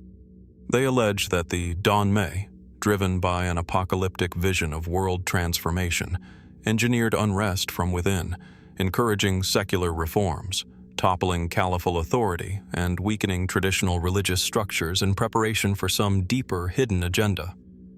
Such theories point to one man in particular, Mustafa Kemal Ataturk, the founder of modern Turkey. Born in Thessaloniki in 1881, Ataturk's family background remains a subject of curiosity. Some researchers, citing obscure genealogies and local oral histories, claim his lineage may have included Donmei ties. Others dismiss the idea as speculative at best, politically charged at worst. Still, the fact remains. The Donmei's influence was palpable in the intellectual salons of Thessaloniki, where Ataturk was educated and politically awakened. Many of his contemporaries, editors, poets, reformists, were rumored to be of Sabbatean descent. Whether or not they shared a unified purpose is unknown. Could a hidden sect, born from a 17th century messianic rupture, have helped steer the Ottoman Empire toward its end? Some scholars suggest the Donmei's cosmopolitan worldview, combined with their marginalized status, made them natural allies of secular nationalism, championing a post-religious order where neither mosque nor church would reign. In this sense, their impact may have been ideological rather than conspiratorial. Others, however, point to ritualistic rumors, claiming the Donmei practiced symbolic inversions, publicly embracing one belief while secretly venerating another. There are accounts, never verified, of ceremonies that included references to both Islamic and Kabbalistic concepts, and a belief in redemptive chaos, the idea that destruction was a divine precondition for renewal. Could this belief, in metaphor or in practice, have shaped the currents that led to the empire's final unraveling? Today, little remains of the Donmei in visible form. After the population exchanges between Greece and Turkey in the 1920s, many of their communities were dispersed, assimilated, or vanished entirely. Their houses in Thessaloniki stand empty or repurposed. Their tombs, if they ever bore distinct markers, have faded into the earth. Some descendants, now secular Turks or Jews, have no knowledge of their heritage at all. But fragments persist. A handwritten prayer book discovered in a private library in Izmir, a locked chest in a Thessaloniki archive, contents unknown, whispered stories passed down in certain families, never spoken publicly, only in trusted company. And once again, we are left with more questions than answers. What happens when a secret faith is embedded inside a vast empire, concealed within the very heart of its institutions? Did the Donmei subtly push the Ottoman world toward modernity? Or did they unwittingly contribute to its fall? Or were they simply trying to survive, misunderstood by both the world they left behind and the one they entered? Perhaps some truths are destined to remain hidden, just like the sect itself. And perhaps the Donmei, whether messengers of progress or vessels of secrecy, were always meant to dwell in the shadows, shaping history not through visibility, but through silence. Somewhere in the highlands of central Anatolia, a narrow path leads to a small tek, an old Sufi lodge, its weathered stone walls dappled by time and ivy. The wooden door creaks open to reveal an interior heavy with incense, where worn rugs line the floor and faint echoes of forgotten chants seem to cling to the walls. It is quiet here, but this silence once held secrets that shaped the very core of the Ottoman soul. Welcome to the hidden world of the Bektashi order, a mystical brotherhood shrouded in symbols, secrecy, and centuries of whispered influence. Founded in the 13th century and reaching prominence during the Ottoman era, the Bektashi were more than just another Sufi order. Their doctrine was esoteric, their rituals cloaked in allegory, and their relationship with the state complex. They traced their spiritual lineage to Haji Bektash Veli, a mystic and philosopher who arrived in Anatolia during the chaos of the Mongol invasions. His teachings, blending Islamic, Shiite, and even pre-Islamic Central Asian elements, formed the heart of the order's practices, many of which were intentionally opaque to outsiders. But what set the Bektashi apart? What elevated them from a regional Sufi sect to a shadowy pillar of imperial life was their deep, nearly symbiotic connection with the Ottoman military elite, the Janissaries.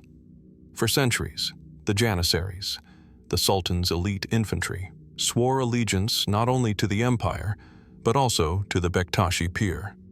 In fact, each Janissary barracks held a Bektashi lodge, where spiritual initiation was as important as martial training. Swords were blessed not just in the name of the Sultan, but in the cryptic invocation of Bektashi saints. Why this alignment? And what did the Janissaries see in the Bektashi path? The answers are layered in paradox. The Bektashi emphasized inner meaning over outward ritual, often defying orthodox religious norms. They revered Ali, the Prophet Muhammad's cousin and son-in-law, with an almost mystical intensity, echoing Shiite beliefs, though they were not formally Shia. They drank wine during certain ceremonies, used symbolic language laced with double meanings, and conducted rites that have never been fully explained. Outwardly, they were loyal servants of the empire.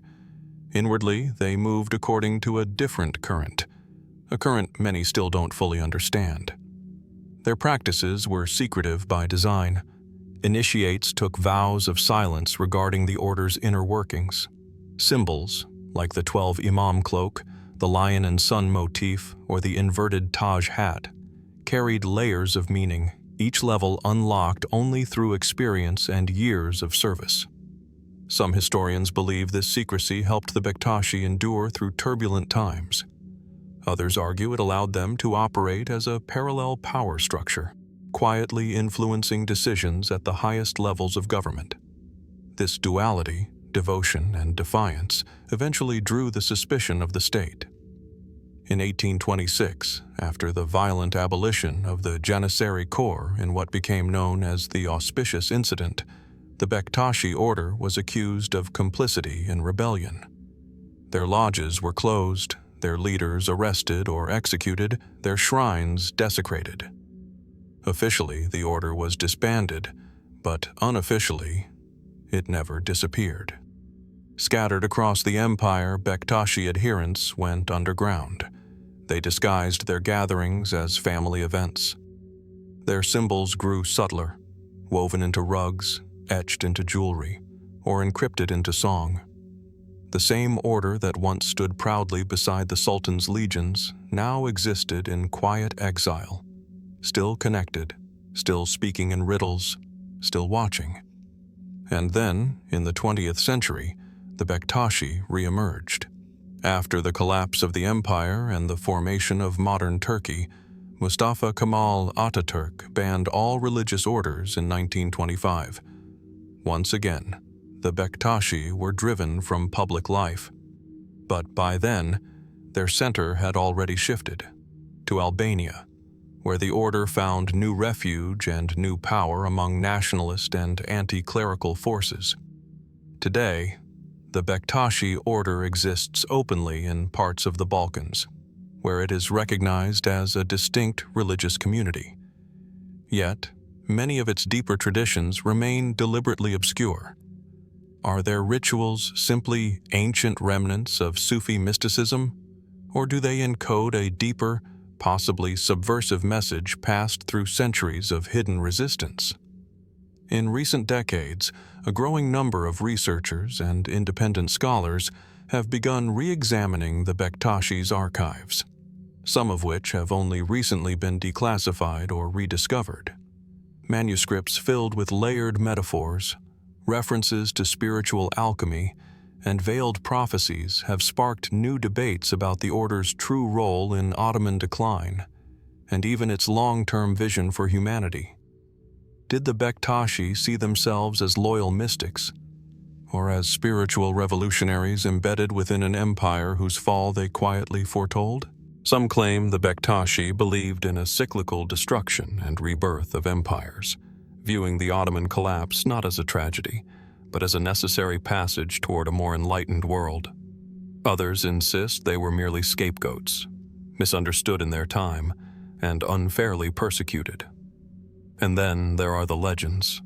Stories of hidden chambers beneath lodges, ancient relics guarded by the order, lost texts that may connect them to earlier traditions, stretching back to Zoroastrianism, Gnosticism, or even the mysterious assassins of Alamut.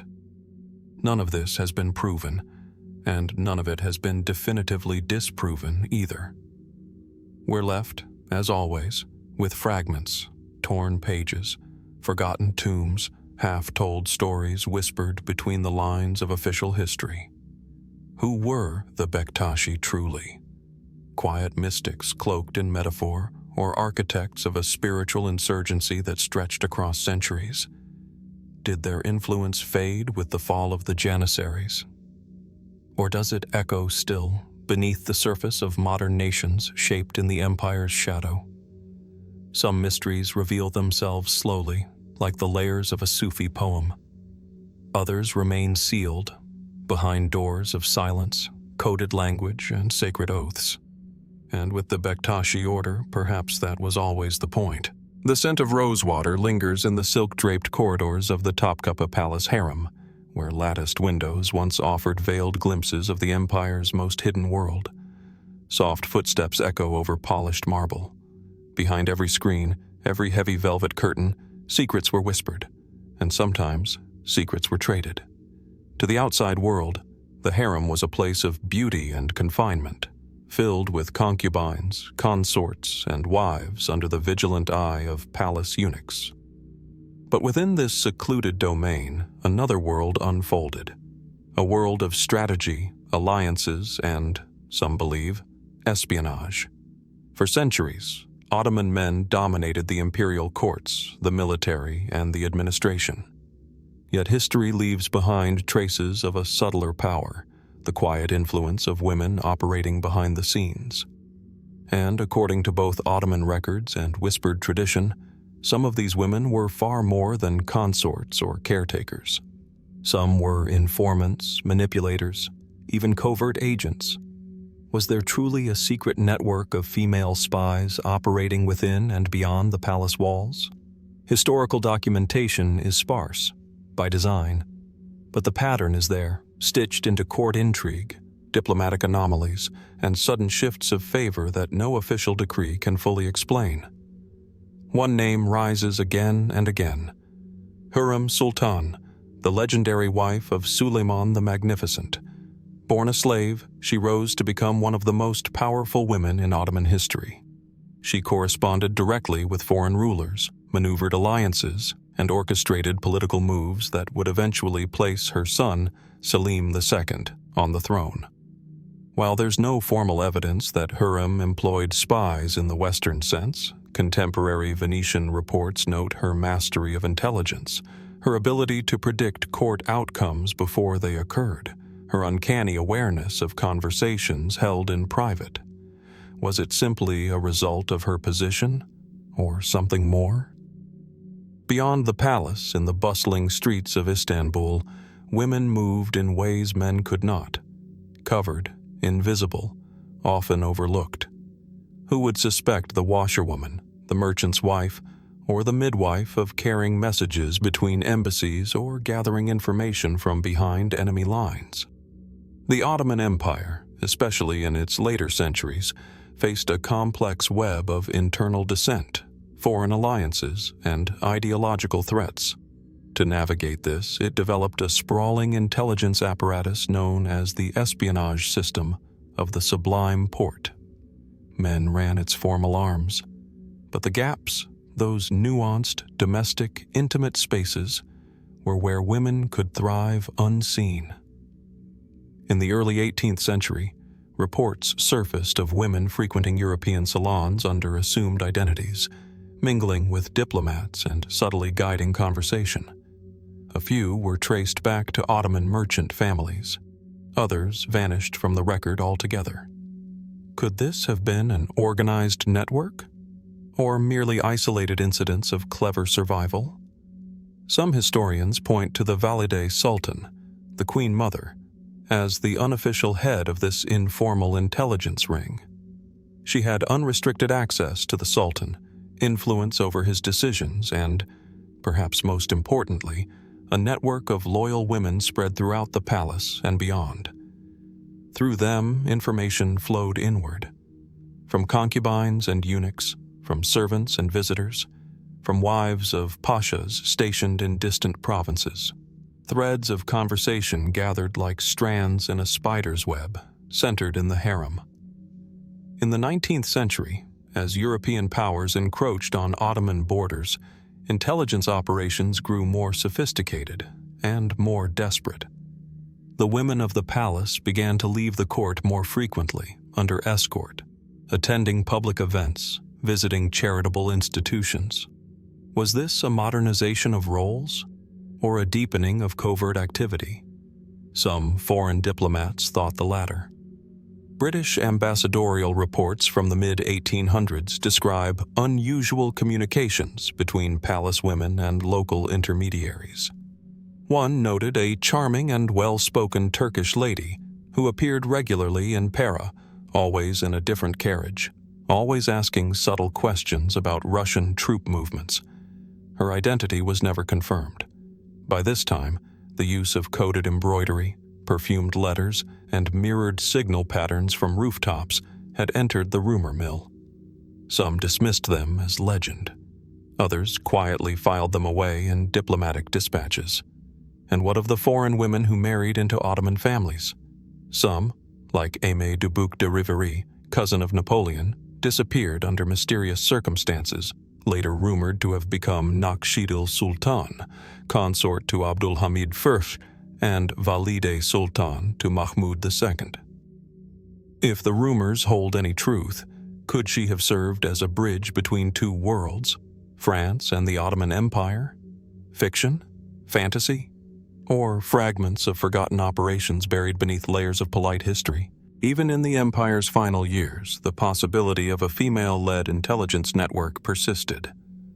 During the chaotic period leading up to World War I, several nationalist groups, both pro- and anti-Ottoman, used female couriers. Women carried concealed messages, hid fugitives, and brokered meetings in private homes, tea houses, or marketplaces where male agents would raise suspicion. Some of these women were arrested, a few were executed, but many vanished, erased from official records or perhaps protected by the very network they served. Today, little remains in the archives. Historians searching for concrete evidence find instead a trail of suggestion, unaccounted movements, unexplained reports, letters written in a woman's hand but signed by men. Too intentional to be accidental, too consistent to ignore. Were these women merely pawns in a male-dominated empire? Or were they the silent architects of survival in a crumbling state? We may never know the full extent of the Ottoman female spy network, if indeed it existed in any formal capacity. But the shadows it casts remain long and complex. In the hush of the harem, in the bustling corners of the bazaar, in the whispers of courtiers and diplomats alike, one message echoes quietly through time. Sometimes the most powerful agents are the ones you never see. And if they still moved among the empire's great cities, would we even know how to find them? The air hangs heavy over the Anatolian plains. The wind, dry and restless, dances across a landscape once scorched by rebellion and drenched in blood. Crumbling caravanserais and abandoned watchtowers rise like ghosts from the earth, silent reminders of a time when the land convulsed beneath the weight of desperation, fury, and silence from the throne. In 1571, while much of Europe focused on the great naval clash at Lepanto, another quieter war raged deep within the Ottoman heartland, one that was not fought against foreign enemies, but among the empire's own. The Salali rebellions, named for Sheikh Salal, a 16th century mystic who led an earlier revolt, were not a single event, but a rolling tide of insurgency that gripped central Anatolia. But what occurred in the year 1571 would mark a turning point. The unrest, already simmering from past decades, exploded into a series of uprisings so disruptive, so difficult to contain, that whispers of betrayal and occult intervention began to seep into court corridors. What triggered the unrest? The official records speak of land disputes, unpaid soldiers, and corruption among local officials. But behind these bureaucratic causes lay something far more primal: a collapse of trust between the governed and the governing. The Janissaries, once the elite protectors of the Sultan, had grown politicized and restless. Rural populations, burdened by taxes and left exposed to bandits and famine, began to look not to Istanbul, but to their own, former sipahis, itinerant dervishes, even criminals turned self-declared liberators. One such figure was Karayazıcı Abdul Halim, a former Ottoman cavalryman who would later become one of the most notorious Galali leaders. But in 1571, the rebellion did not yet wear a single face. It was faceless, fluid, arising spontaneously in different provinces, always vanishing before a definitive strike could land. Why did it spread so fast? That is a question Ottoman chroniclers never fully answered. Some claimed it was due to a sudden change in coinage, the devaluation of the AKC, which rendered local economies unstable. Others pointed to cosmic portents. A blood-red moon was reported in the spring of that year. An unseasonal frost followed in early summer. Superstition began to mingle with rebellion. Was this mere misfortune? Or, as whispered among the peasantry, was Anatolia under a divine curse? Istanbul's response was swift, yet curiously restrained.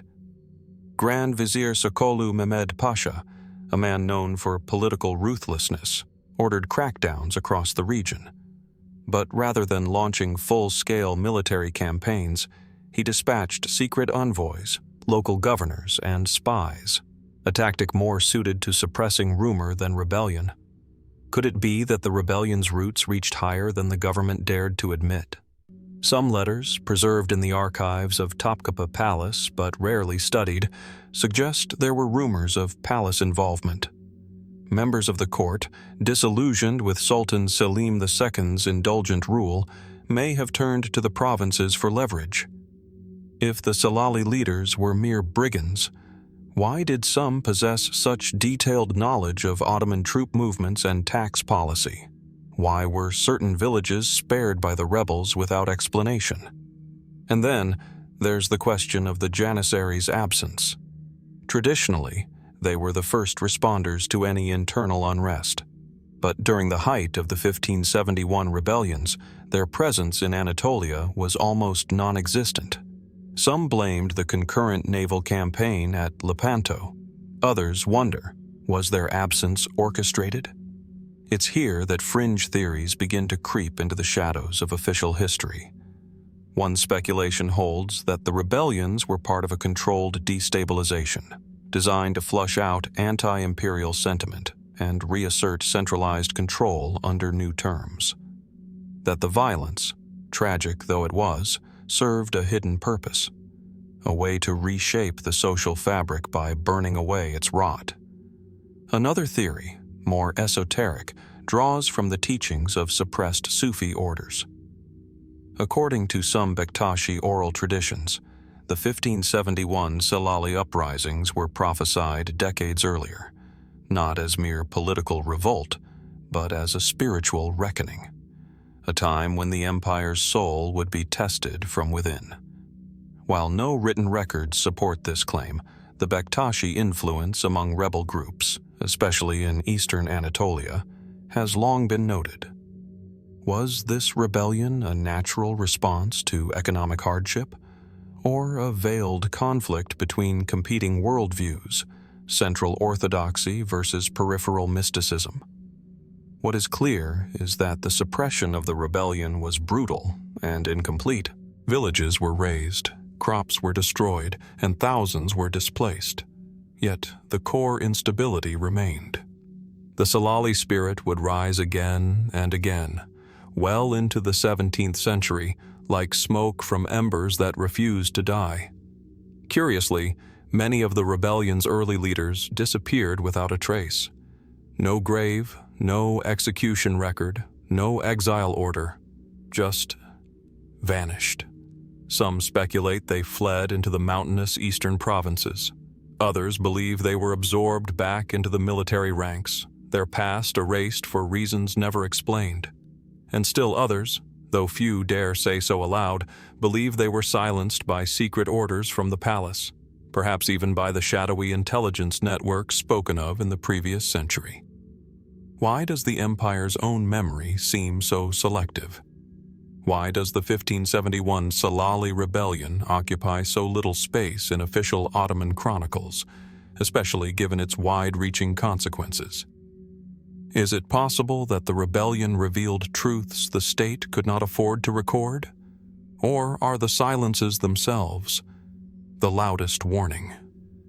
Even today, beneath the fields of Anatolia, relics of that turbulent year are still found: rusted weapons, burned pottery, shattered coins, silent witnesses to a storm whose true nature may never be fully understood.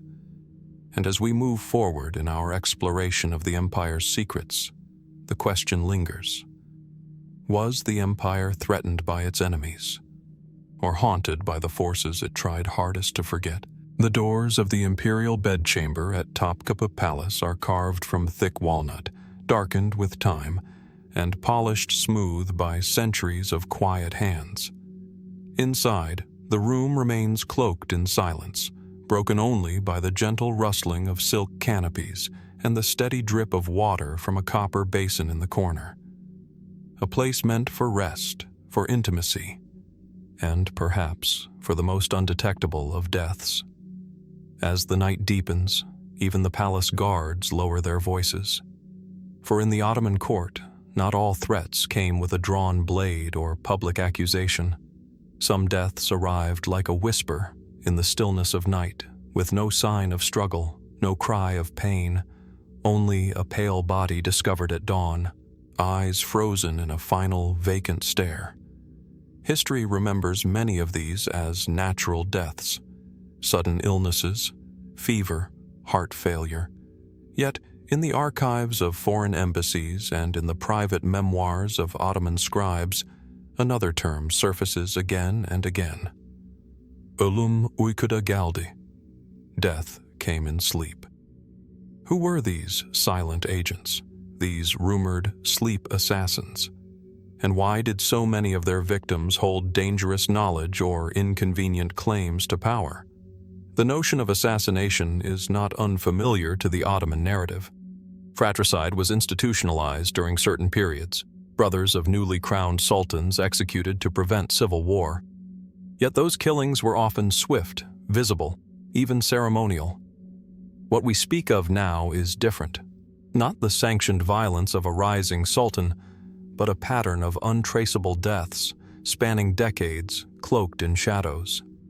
Take, for example, Shehzade Mustafa, the eldest son of Suleiman the Magnificent. Officially, he was strangled by the Sultan's own guards in his tent. But rumors persist that his food had been subtly poisoned for weeks beforehand to weaken his body and mind before the final blow. A slow death masquerading as court discipline. Other cases are even more ambiguous.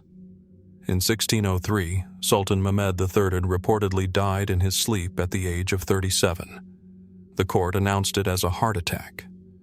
Yet ambassadors from Venice and Poland described his sudden collapse following a heated council meeting, and some claimed the palace physicians were not permitted to examine the body. Was it stress? Or was something slipped into his sherbet, a slow-acting narcotic administered by someone he trusted? Could it have been the work of court physicians themselves? Throughout Ottoman history, the role of the Hekim Basha, chief physician, was one of immense trust and access.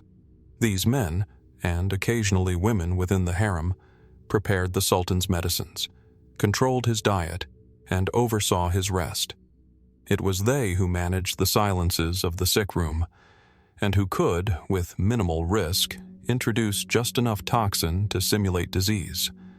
Some were of foreign origin, Jewish, Greek, Armenian, trusted for their neutrality, but also conveniently distant from internal rivalries. And yet, poisoning leaves traces. The more advanced the poison, the more likely the signs. So how, then, did these alleged sleep assassins operate without leaving a mark? Here is where speculation deepens into mystery. Some sources hint at the use of exotic herbs brought from India or North Africa, blended into incense or bath oils. Others reference opium derivatives so refined they could induce heart failure without detectable residue. One Ottoman pharmacological manual mentions a white sleep powder, said to mimic death itself, rendering the user unconscious for days, but in large doses, fatal. In the harem, where personal attendants knew every sigh and movement of their mistress, such a method would have required absolute loyalty, or absolute silence. There is also the curious case of bedchamber attendants, those closest to the sleeping quarters of high-ranking officials. These eunuchs, loyal only to the Sultan and rarely questioned, had the ability to enter and exit chambers unseen. Could they have been the agents of such deaths, or merely the witnesses? European observers in the 17th century noted how often high-ranking viziers or palace favorites died in sleep, just days after falling out of favor, or after overhearing something they shouldn't have. One Venetian spy wrote in his report, "In Constantinople, a man dies not when he is murdered, but when he is forgotten." Perhaps the most disturbing stories come not from palace records, but from oral tales passed down among servants and Janissaries. One speaks of a woman in red, always silent, always present the night before a mysterious death. Another tells of a small vial worn around the neck of select palace guards, said to contain a single drop of an oil that caused the lungs to collapse quietly during sleep. Modern historians debate the existence of such methods. Most chalk it up to coincidence, superstition, or the natural hazards of court life. After all, stress, paranoia, and physical ailments were rampant in the political pressure cooker that was Topkapi Palace. Yet one cannot ignore the patterns. Men and women who knew too much, princes who stood in the wrong line of succession, advisors who whispered the wrong name at the wrong time.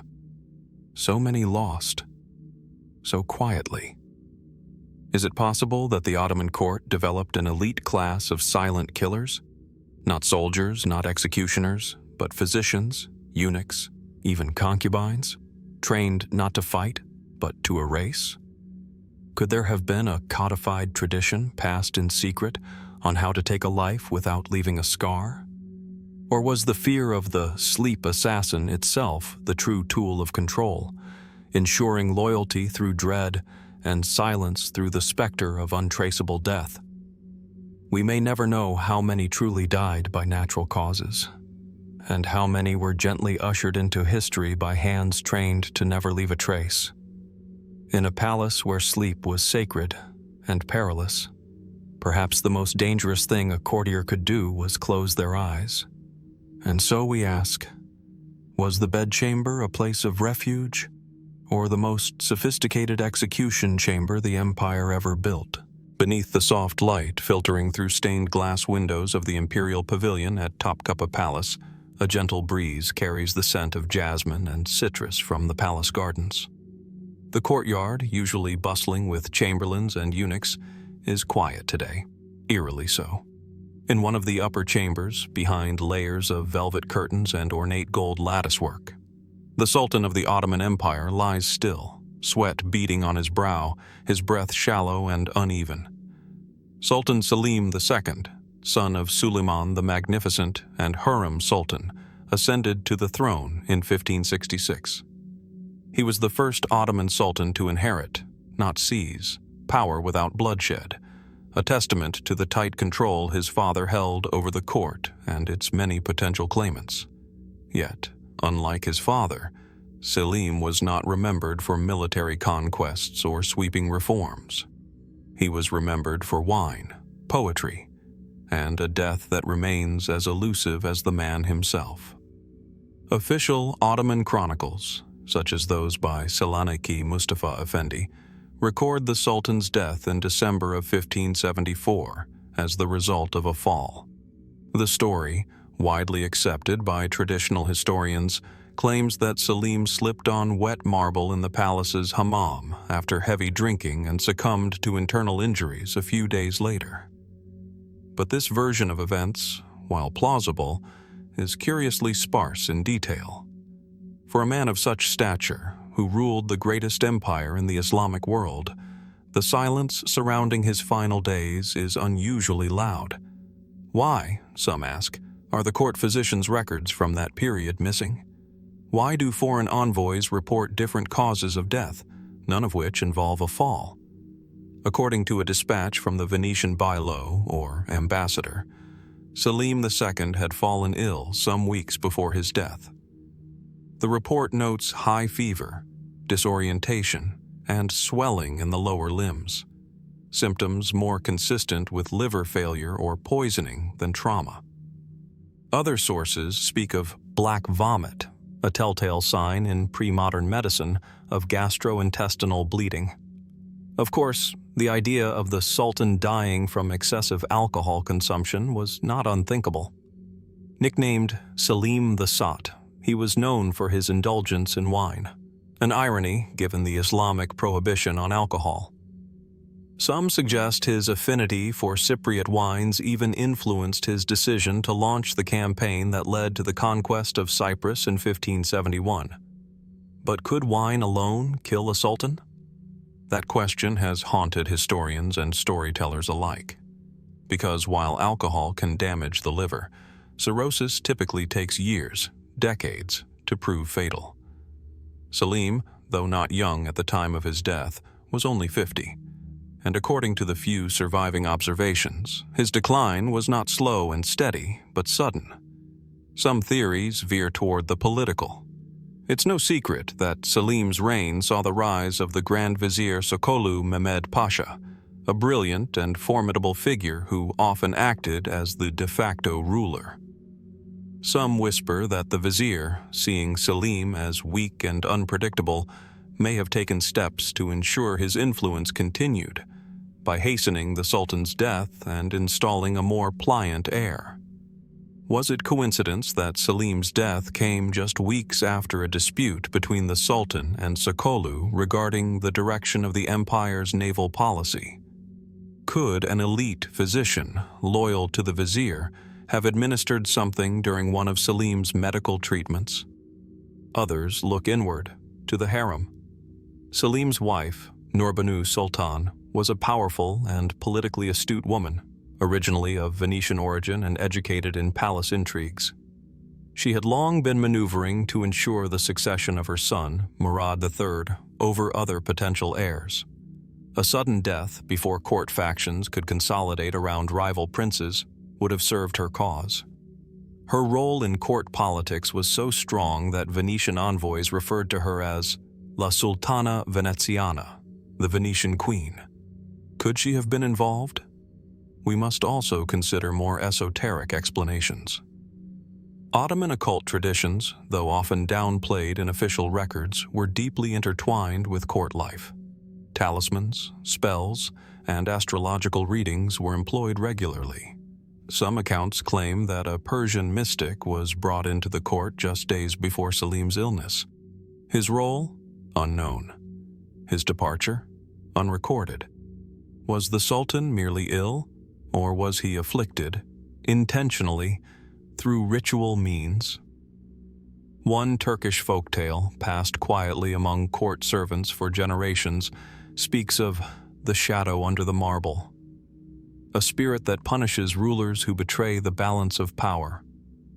According to this story, Selim, by indulging himself and abandoning the empire's guiding traditions, awakened a force that only death could appease. Naturally, historians treat this as allegory, but within every legend, there is a thread of fear. It's worth noting that the exact burial timeline for Selim II was unusually delayed.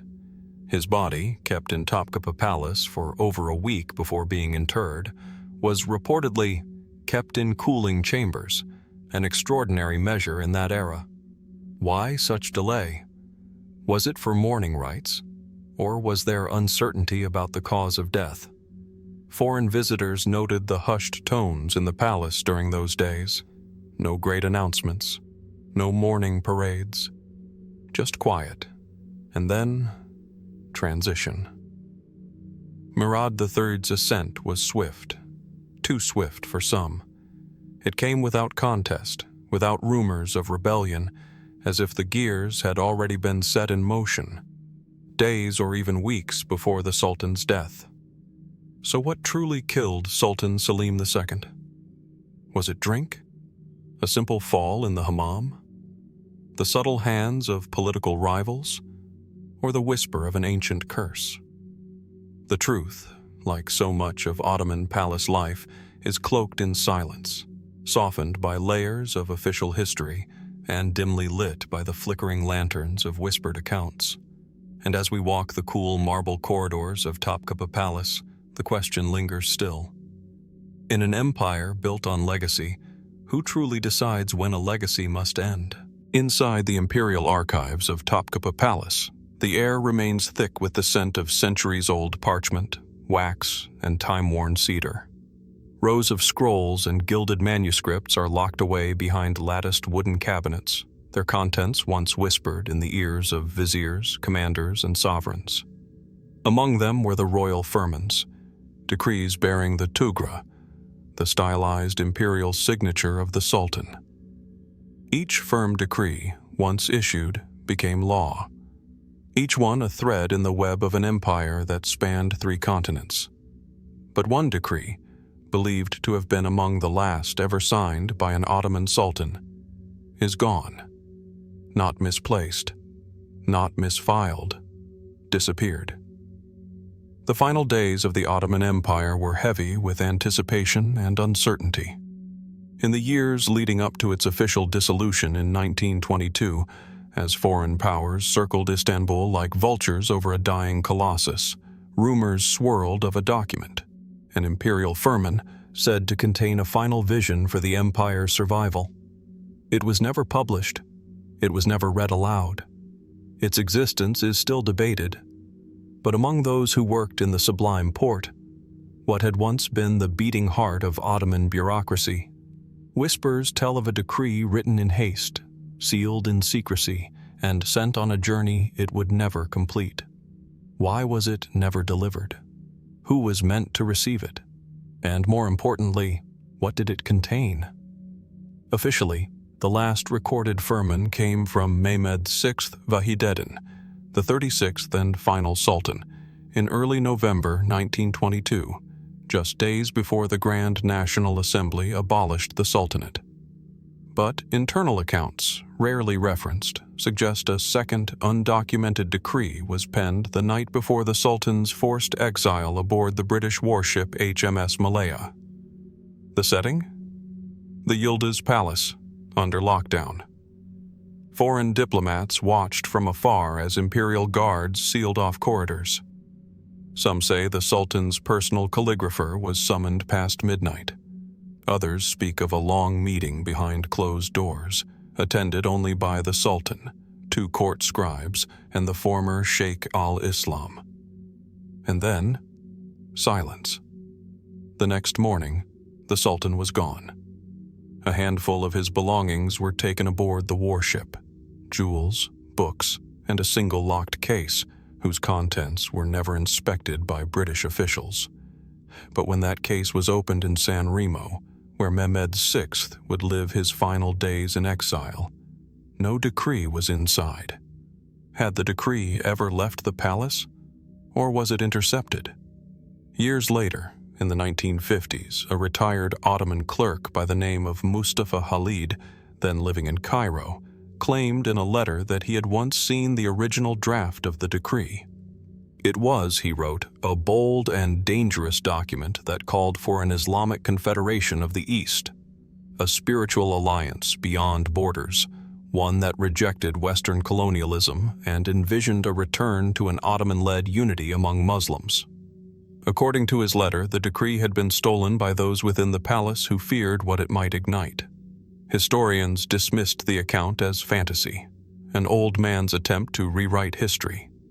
Yet Khalid described elements of the Sultan's private stationery and Tokra with such precision that even skeptics were forced to admit he had access to highly restricted materials. Another theory suggests the document was never meant to survive. As nationalist fervor swept through Anatolia, and as the Republic under Mustafa Kemal Ataturk took root, anything that echoed the old order became dangerous. Letters, seals, even clothing associated with the imperial court were destroyed.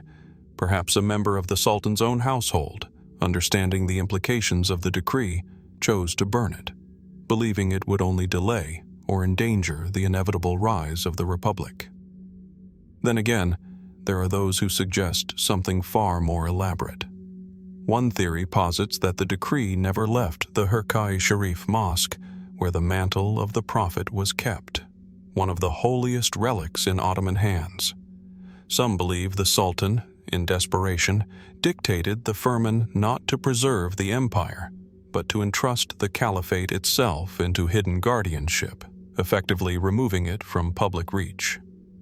According to this line of thought, the decree entrusted the symbolic legacy of the Prophet not to a nation, but to a secret circle of custodians, who would protect it until the time was right. Such ideas have long been dismissed by mainstream historians, but tantalizing fragments occasionally surface. In 1978, a collector in Paris claimed to possess a torn vellum bearing the final lines of an Ottoman firman with a tughra remarkably similar to Mehmed VI's, though stylized with unusual ink patterns. Experts at the time debated its authenticity, but the fragment vanished before further analysis could be completed. Some say it was purchased by a Gulf royal. Others suspect it was taken back to Turkey, hidden once more. Even today, in the modern presidency of the Republic Archives in Ankara, there remains a sealed box labeled only Yıldız, 1922, unclassified correspondence. Its contents? Unknown. And so the questions linger. What did the final imperial decree truly say? Was it a last attempt to save the empire, or a quiet surrender to the tide of modernity? Did it outline plans for political resurrection, or encode spiritual allegiances the world was not meant to see? Perhaps the answer lies not in paper or ink, but in the transition itself, from sultans to presidents, from caliphate to republic. An unrecorded firman becomes more than a missing document. It becomes a symbol of everything that was silenced in the handover. In a quiet room of the Imperial Archives, dust settles gently over untouched shelves. Somewhere, perhaps, the decree still exists, or perhaps it was never written at all. But if it does exist, who holds it now, and why are they still keeping it hidden?